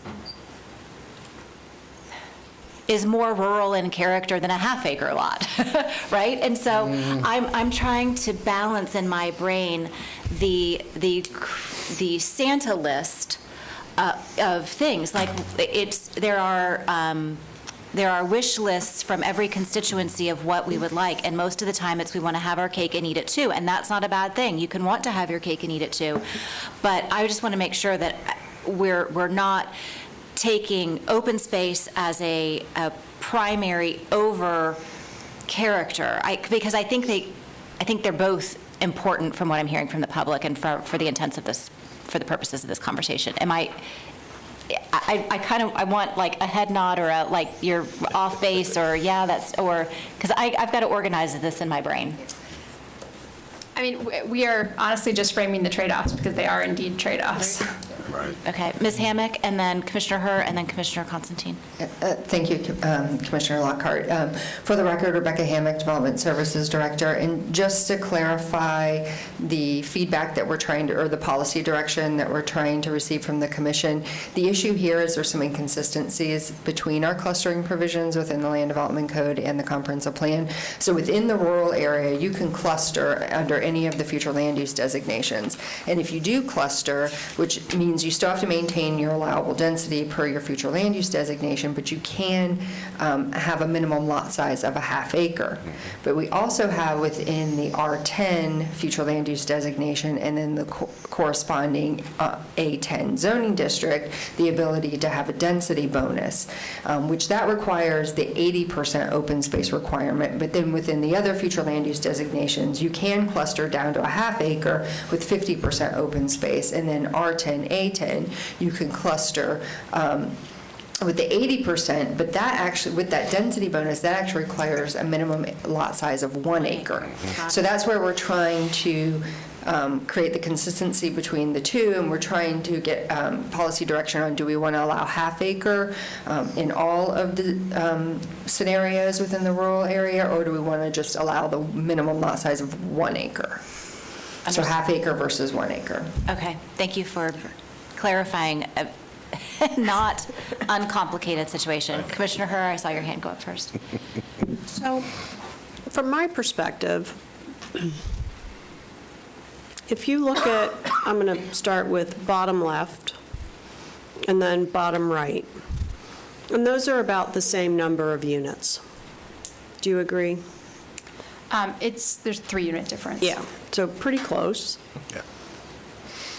I think it's actually, to me, feels more rural on bottom right than it does on bottom left if you look at the proximity of all of those lots to the neighboring plots of land. So bottom right gives you the opportunity for more buffer, more open space, and because it's set far back off of the road, it's actually, it's a different feel. So from a community perspective, unless you knew it was back there, you might not know it's back there. I think these are trade-offs, so I'm just giving you my opinion. I think the issue that the community has, to Commissioner Zimbauer's point, is that we have clustered in the other areas of the county, so that we have literally clustered the entire lot, bumped right up against other lots. Right. And I've been part of that because we've had to do lots that were in between other lots that had already had that done to it. And so, and at some point, I'd recommend that we find a word other than cluster, because I take a lot of heat for this in the public, I'll throw some humor into this. Saying it's a cluster? It's a cluster. It's a cluster. And so I do think the trade-off is worth it, and that may not only be, I realize that we're only talking about the rural areas, but this notion that we're creating open space in other parts of the community as well is important. And by the way, Eliza, this is a magic graphic. Yeah, it's super helpful. We could have had this discussion all day long and all been conjuring up different images of it, so this was really well presented. Very helpful. Commissioner Constantine, are you? Yeah. I am. So my take is from a policy, we're talking about policy. We're asking for direction here in the future. And I do believe that and again, as has been clarified, we're talking about the rural area of the county.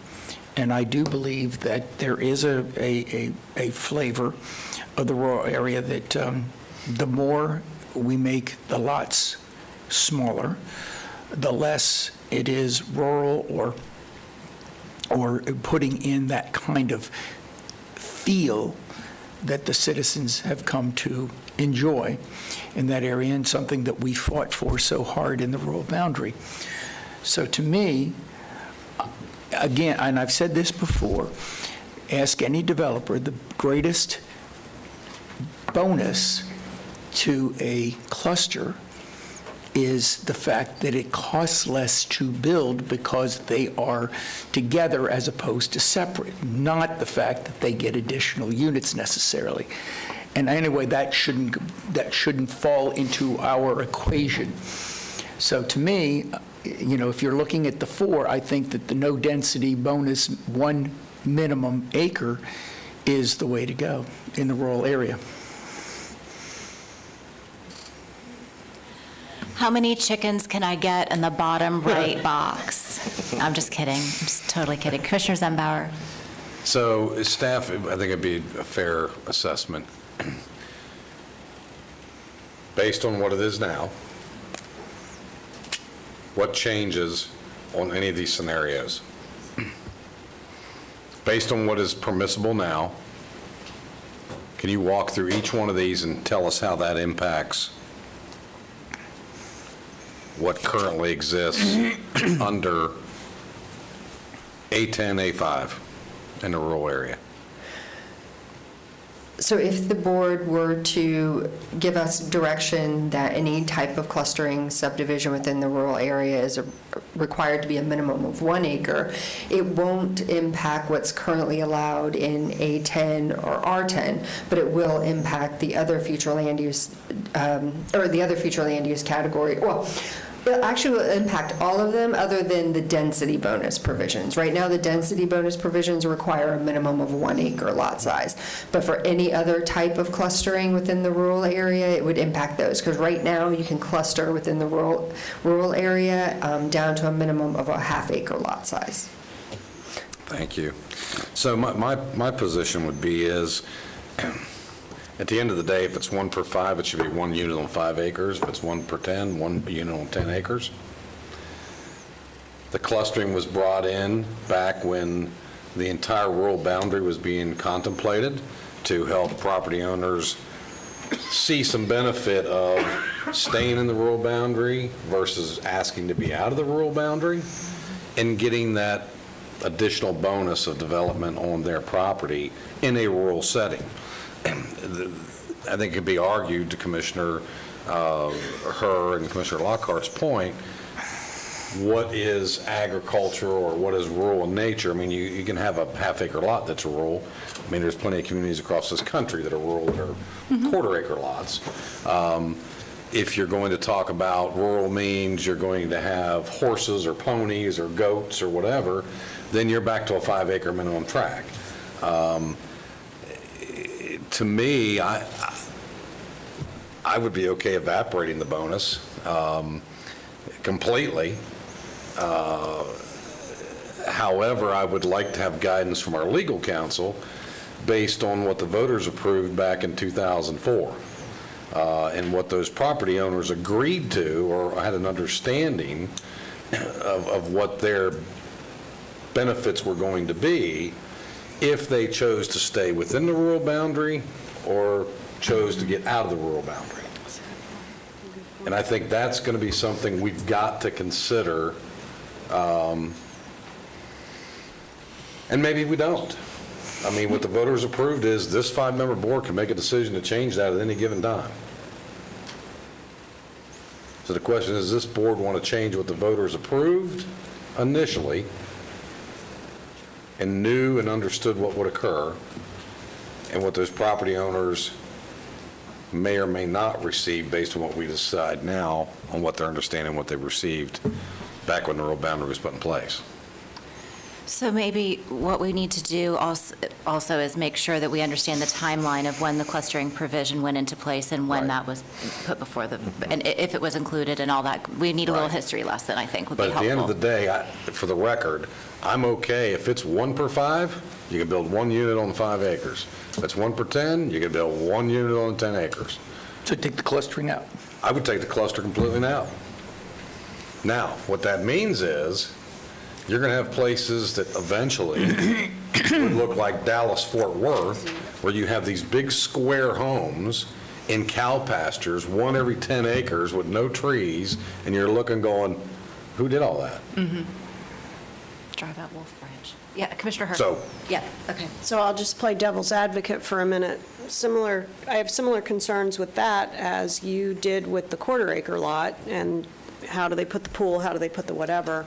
So I think if you keep it the way it is, then you clearly need to make sure that we delineate what the rules are with regard to other buildings. Because I could tell you, I could fill up a 1 acre or a 5 acre or a 10 acre lot. Give me as big of a lot as I have. If I have endless money, I can actually cement over the entire damn thing. Right. So I also don't think that's in keeping with the rural character. So I don't think it's just the clustering that takes away from the rural character. It's not necessarily the size of the lot that takes away from the rural character.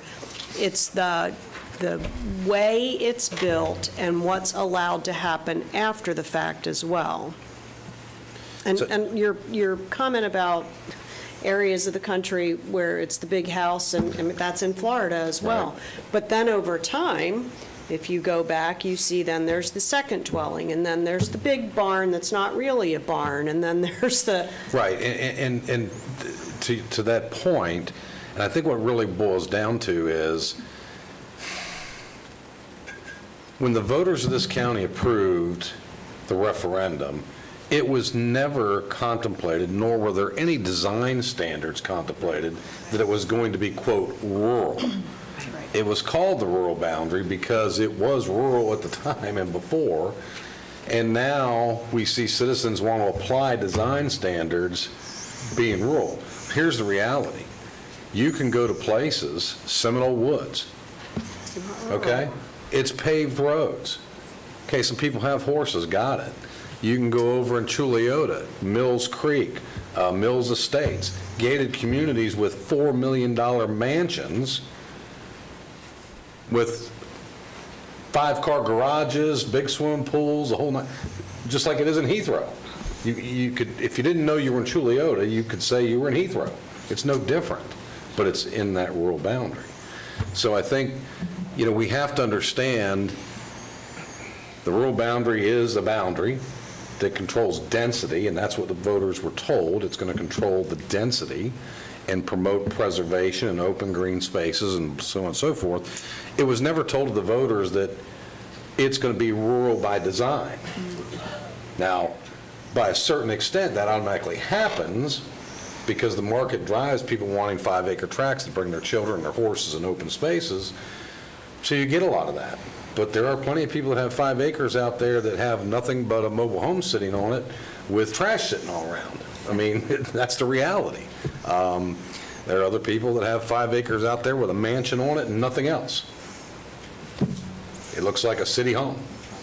So I don't think we want to confuse design with the referendum of the boundary.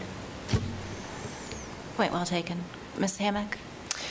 Just to clarify, the rural area, there are policies within the comprehensive plan that protect the rural character, so that was very much a part of those policies when they were adopted in the comprehensive plan.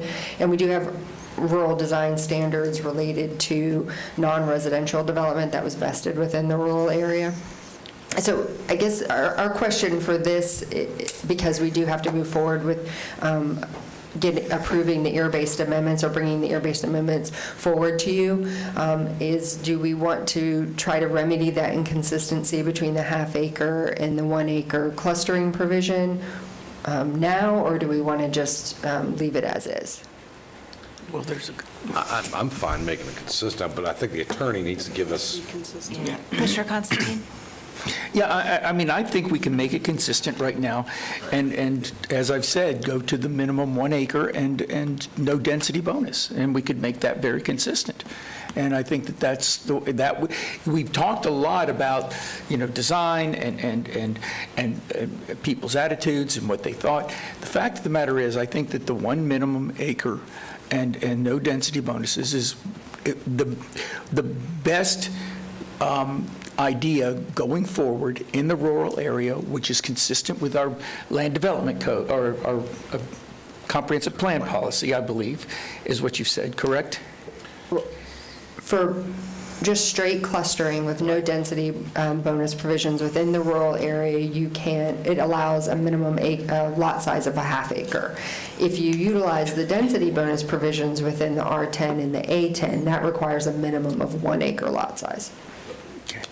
So we have a chance to make it consistent, and I think that the minimum 1 acre lot size with no density bonus is, I believe, the way to go. And what I believe that the citizens, we talk about all the things, I think that's where the citizens felt that that's where we were going to go. If we ever did clustering, it would still be a 1 acre lot. And Commissioner, you're right. We could fill up every acre you possibly could with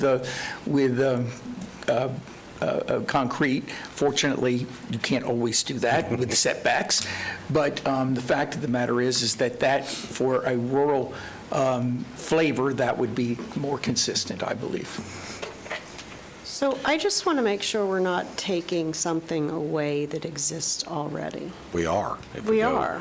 Absolutely are, if we go with what Commissioner Constantine has proposed. I'm not saying I disagree with that. I'm just saying is, you're taking away an entitlement that already exists.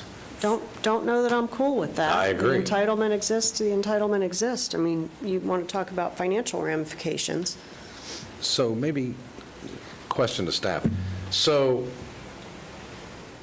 maybe this helps us get to what you need. What is the harm?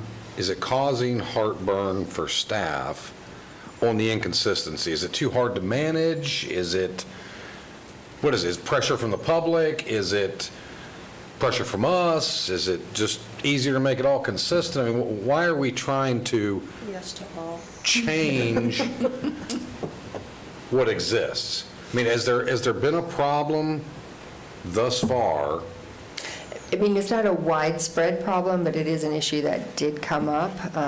Because of one particular piece of property, there was confusion about, are we allowed to have a half acre minimum lot size, or is it 1 acre lot size? Because the comp plan specifically, there's a policy that says clustering within the rural area allows a minimum of a half acre. Right. But then when you go back and look at A10 and R10, for that density bonus, it says an acre. So there's inconsistency there that we would like. But that's easy to manage, right? If it's R10 or A10 or R5 or A5, it's just applying the calculation, right?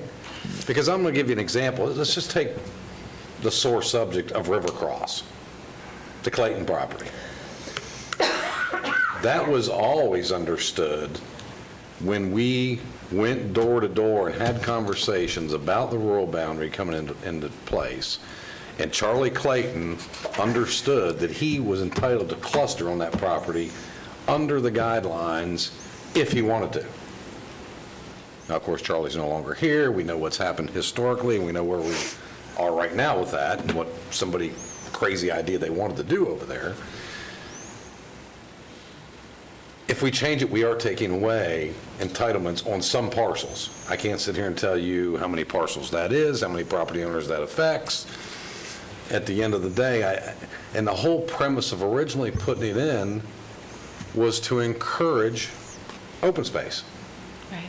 It gave the ability for maybe a large property owner to put their development deep into the woods, if you will, or way back in the pasture where nobody even saw it. So, what if we change that statement in the comprehensive plan to say half-acre lots are allowed if you cluster in the rural area, except for in A10 and... Yes, we can clarify it that way.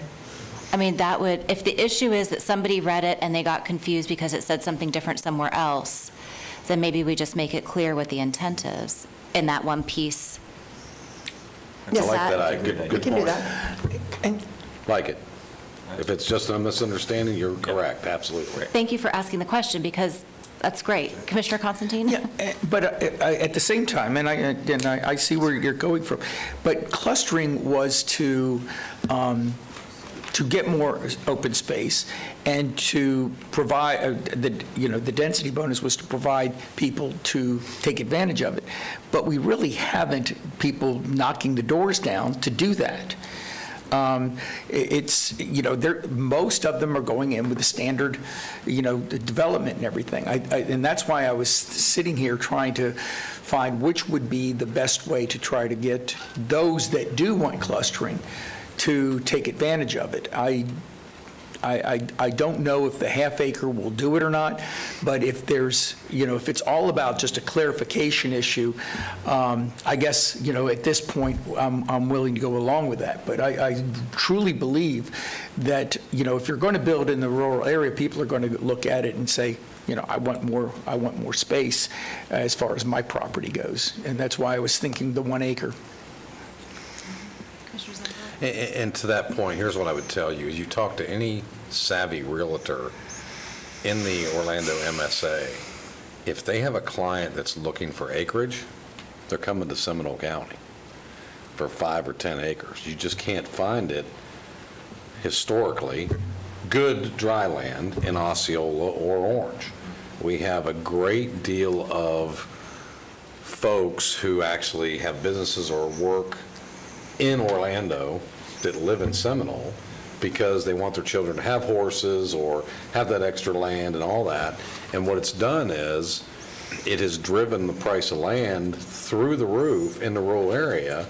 And so I would agree, people for the most part, if they want to live there, they want the larger lots. Yes. And a developer, even if they could take advantage of the bonus, maybe better served staying with the direct straight zoning with 1 per 5, 1 per 10, and get that additional money out of it. I mean, it's all a decision. But I like Commissioner Lockhart's, I would agree, clarify the language and move on. Is Commissioner Herr?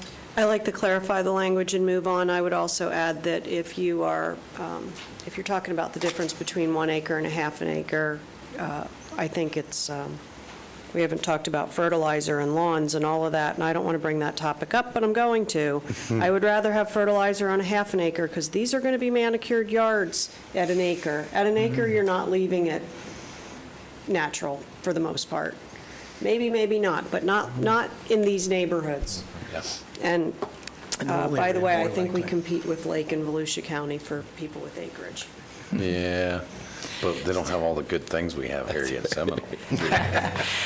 Okay, so it sounds like, Commissioner Constantine, are you comfortable with the language clarification? Because it sounds like there's consensus. There doesn't seem to be a rush to go any other direction anyway, so I think we're spending a lot of time trying to find the perfect solution, and I'm not here to obstruct the good, waiting for the perfect. And just to follow up, just real quick. Yes. You're right, everybody is correct. At the end of the day, this doesn't affect more than maybe 7 properties that even exist. So there's that. Yeah, understood. That was a question I had in my mind as we were talking about this, is how many of these parcels exist out there that we're going through all these machinations over. I would like to go ahead, though, and continue to go on our little history lesson, because this will come back up again at some point, and it would be good to have that research so we can kind of figure out what can of worms we may be opening if we address it differently. Right. Commissioner Herr. So we've skipped the entire first part of this and got stuck in the rural area. I would just say that I like the changes that you've made. I think you listened to what we were saying. I think the lack of a canyon effect was what we asked for, the additional setback to make sure that we're farther off the road than some of our neighboring communities that bugged certain commissioners when they drove through those neighborhoods. You've addressed that. And I don't know that there were questions there that you needed from us. But I don't want to skip the rest of it and get stuck there if you are not going to walk away with what you need in order to get this accomplished. We don't need any direction unless someone has a concern with what we're proposing. Well, I do have one question there. Sure. And I know everybody wants to get to lunch. PD. It was hit on just a little bit.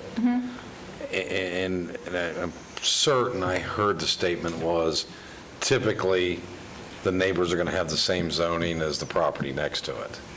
Unfortunately, that's not the case in this county, as many of us up here know, that there are residential developments that are on commercial property because they didn't want to develop commercial, and there's commercial right next to them, and the people in the residential won't like the fact now that the commercial guy wants to develop his multifamily project.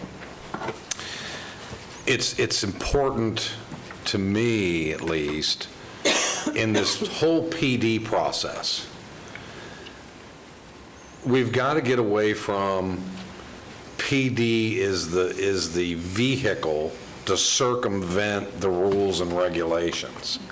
I think it needs to be made very clear what PDs are for, and that gives certainty to the citizens as well as the development community of what can be done.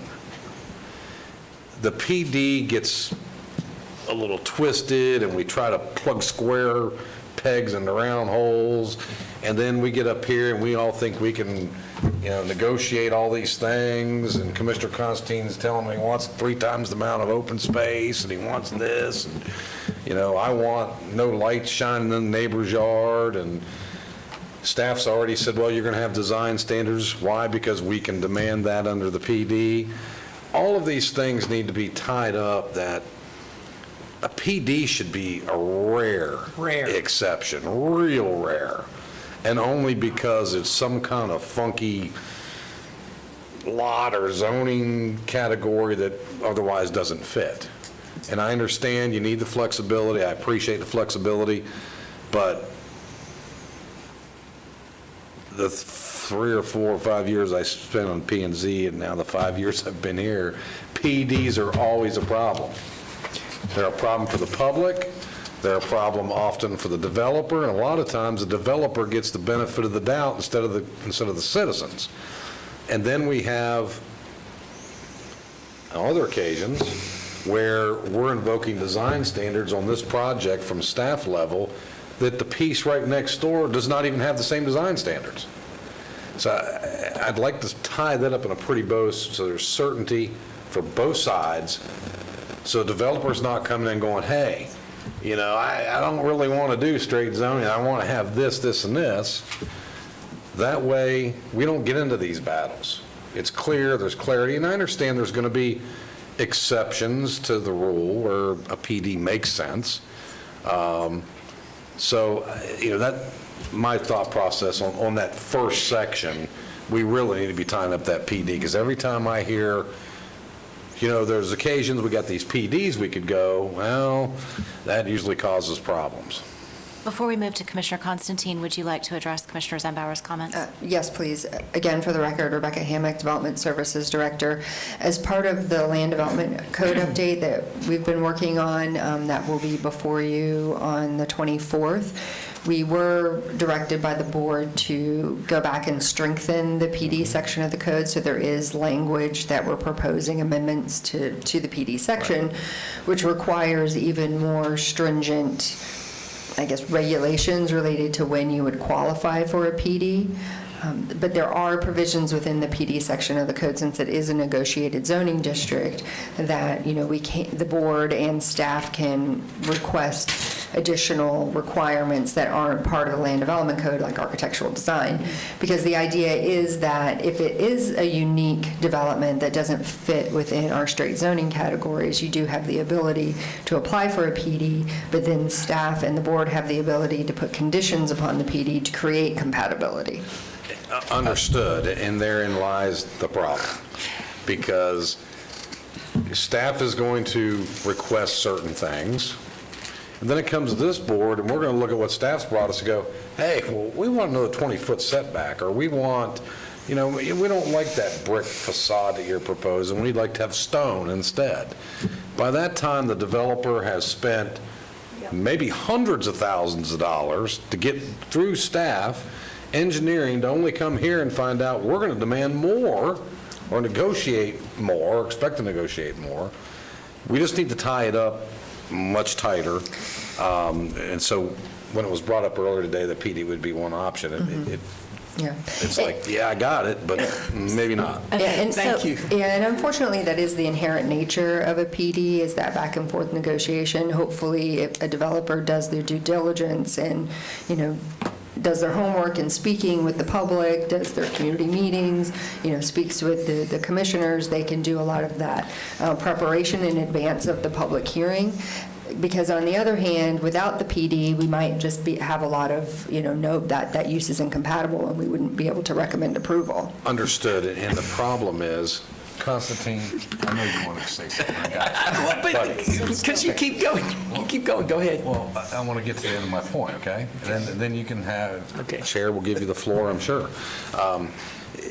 My point being is, exactly what you're saying is, this body is the one who should be setting the parameters of that. Instead, what happens is, we set parameters in the code, it gets to a staff level, staff negotiates whatever they think is the appropriate thing that maybe the board would like, or maybe some of the board would like, and then it comes to us, and we start negotiating with the contractor, or with the developer again.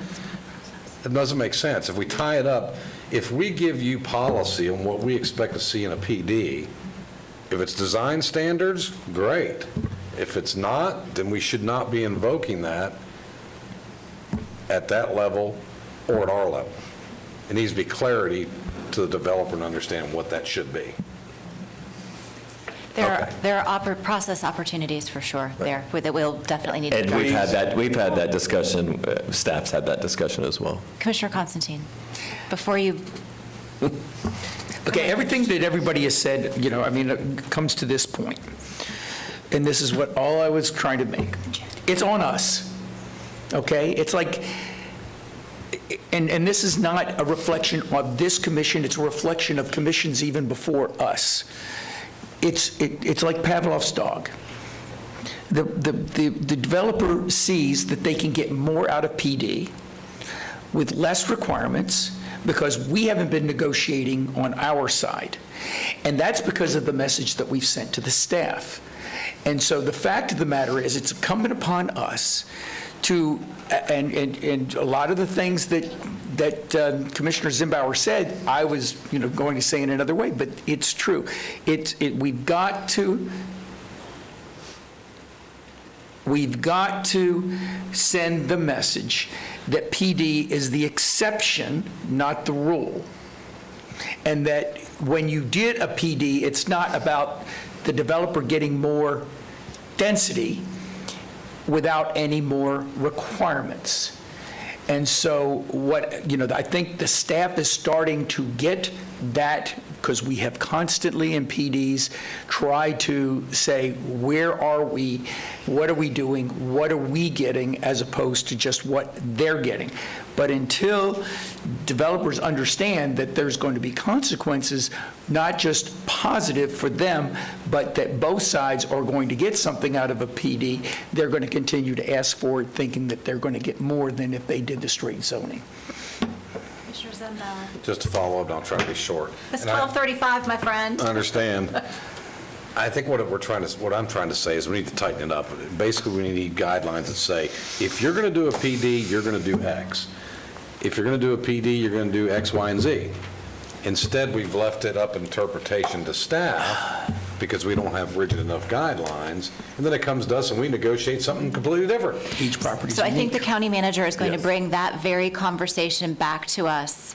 Full circle. For a conversation. Good. Because I think that it's definitely a worthy discussion. And Commissioner Hurd, I don't want to cut you off, but if I'd like to put a period at the end of the sentence, just so the county manager knows where I stand on this. I am extremely uncomfortable when we move out of a legislative role and into a staff role. And we do that from this dais, and that's, I think, what you're trying to say, more often than we should.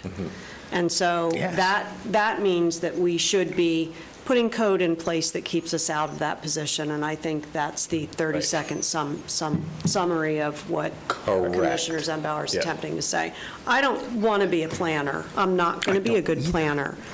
But, and I don't like it when we try to be a planner. I think we come out with a worse outcome. Our staff is exceptionally talented, and they should be doing it, and we should be building the code to allow them to do it. Right. before we move on, is there anything else that you need from us in terms of direction? We do need direction on enhanced septic, so we gave additional data in order to get feedback on whether the septic, the enhanced septic requirements should be implemented countywide versus just in the areas where they're mandated by the state, as well as whether they should be required in all cluster developments. Commissioner Herr. I haven't weighed in on this. I think we should follow the state's rules. Commissioner Zembauer. Agreed. Commissioner Constantine. All I'm saying is, it's not, that's the science. We always like to follow science. The science today is not going back to standard septic tanks, because standard septic tanks do not achieve the same results, and at some point, we're going to be paying for it. So to sit there and just do it in one section of the county as opposed to the entire county, I think we are just asking ourselves for trouble in the future. I would say we go and with the most reliable science we have, which is the advanced septic tank that will provide less pollution to our waterways than if we go the other way. And I think that when the state advances and expands their requirement, we can do it along with them. But I think to provide consistency, we'll do it, from my perspective, what the state has enacted. Commissioner Zembauer? Just to follow up on that, if we want to have a real honest conversation about being good to the environment, we should be looking at the package plant provisions that are in place to prevent development in the rural area.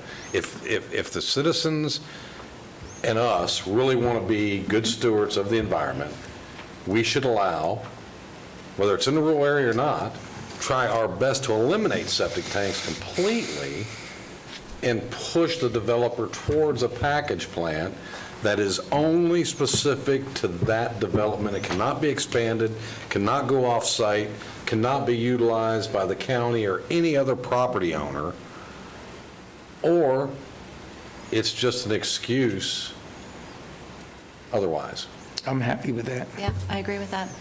Then let's do it. So do you have everything you need to move forward from the things you presented to us today? We do, thank you. All right, thank you so much. And she's literally running. She's running away from the podium, and I don't blame her. County Manager, do you need anything before we break for lunch? No, ma'am. Ms. County Attorney, anything? No. All right, we will break. Have a speaker. Oh, public. Okay. That's fine. Why don't you go ahead and come down, Ms. Harmon, because no one can hear what you're saying, and they'll just say that I told you to, beat feet, and I wouldn't say that. others might. I'll say No, you wouldn't. No, you wouldn't. Nancy Harmon, 752 Pioneer Way, Geneva, Florida. I'm going to knock on your doors and just discuss Geneva's concerns. I am going to give the county attorney this document, a copy, tell her where she can get this. This document, the 2006 Rural Character Plan, discusses everything you were talking about. It talks about the meetings that were held back then. It talks about the rural design, what was intended. And I think if you go back here and then you go, this is probably the best document you're going to find on record here in the county. Because I can't find minute meetings or anything other than there was a meeting that was held that said, we're not going to approve it, but we're going to adopt parts of it. And if you read this and you read the code, you will see parts of this are in the code. So this will probably be the best tool to at least get you educated, kind of get you a feel of what happened. And so I'll be, at the break, I'll just show you this, okay? Thank you very much for your time. Thank you, Ms. Harmon. Appreciate it. So for the Commissioner Zembauer? benefit of county attorney and county manager, you can get copies of that in my office. That was discussed. It was a study that this county paid for and was never adopted by the BCC in 2006.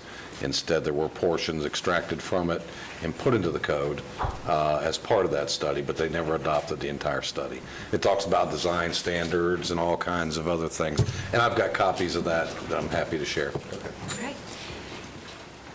Nothing else? Thank you so much for catching that. With nothing else to come before the board, we will be adjourned in recess, until 1:30.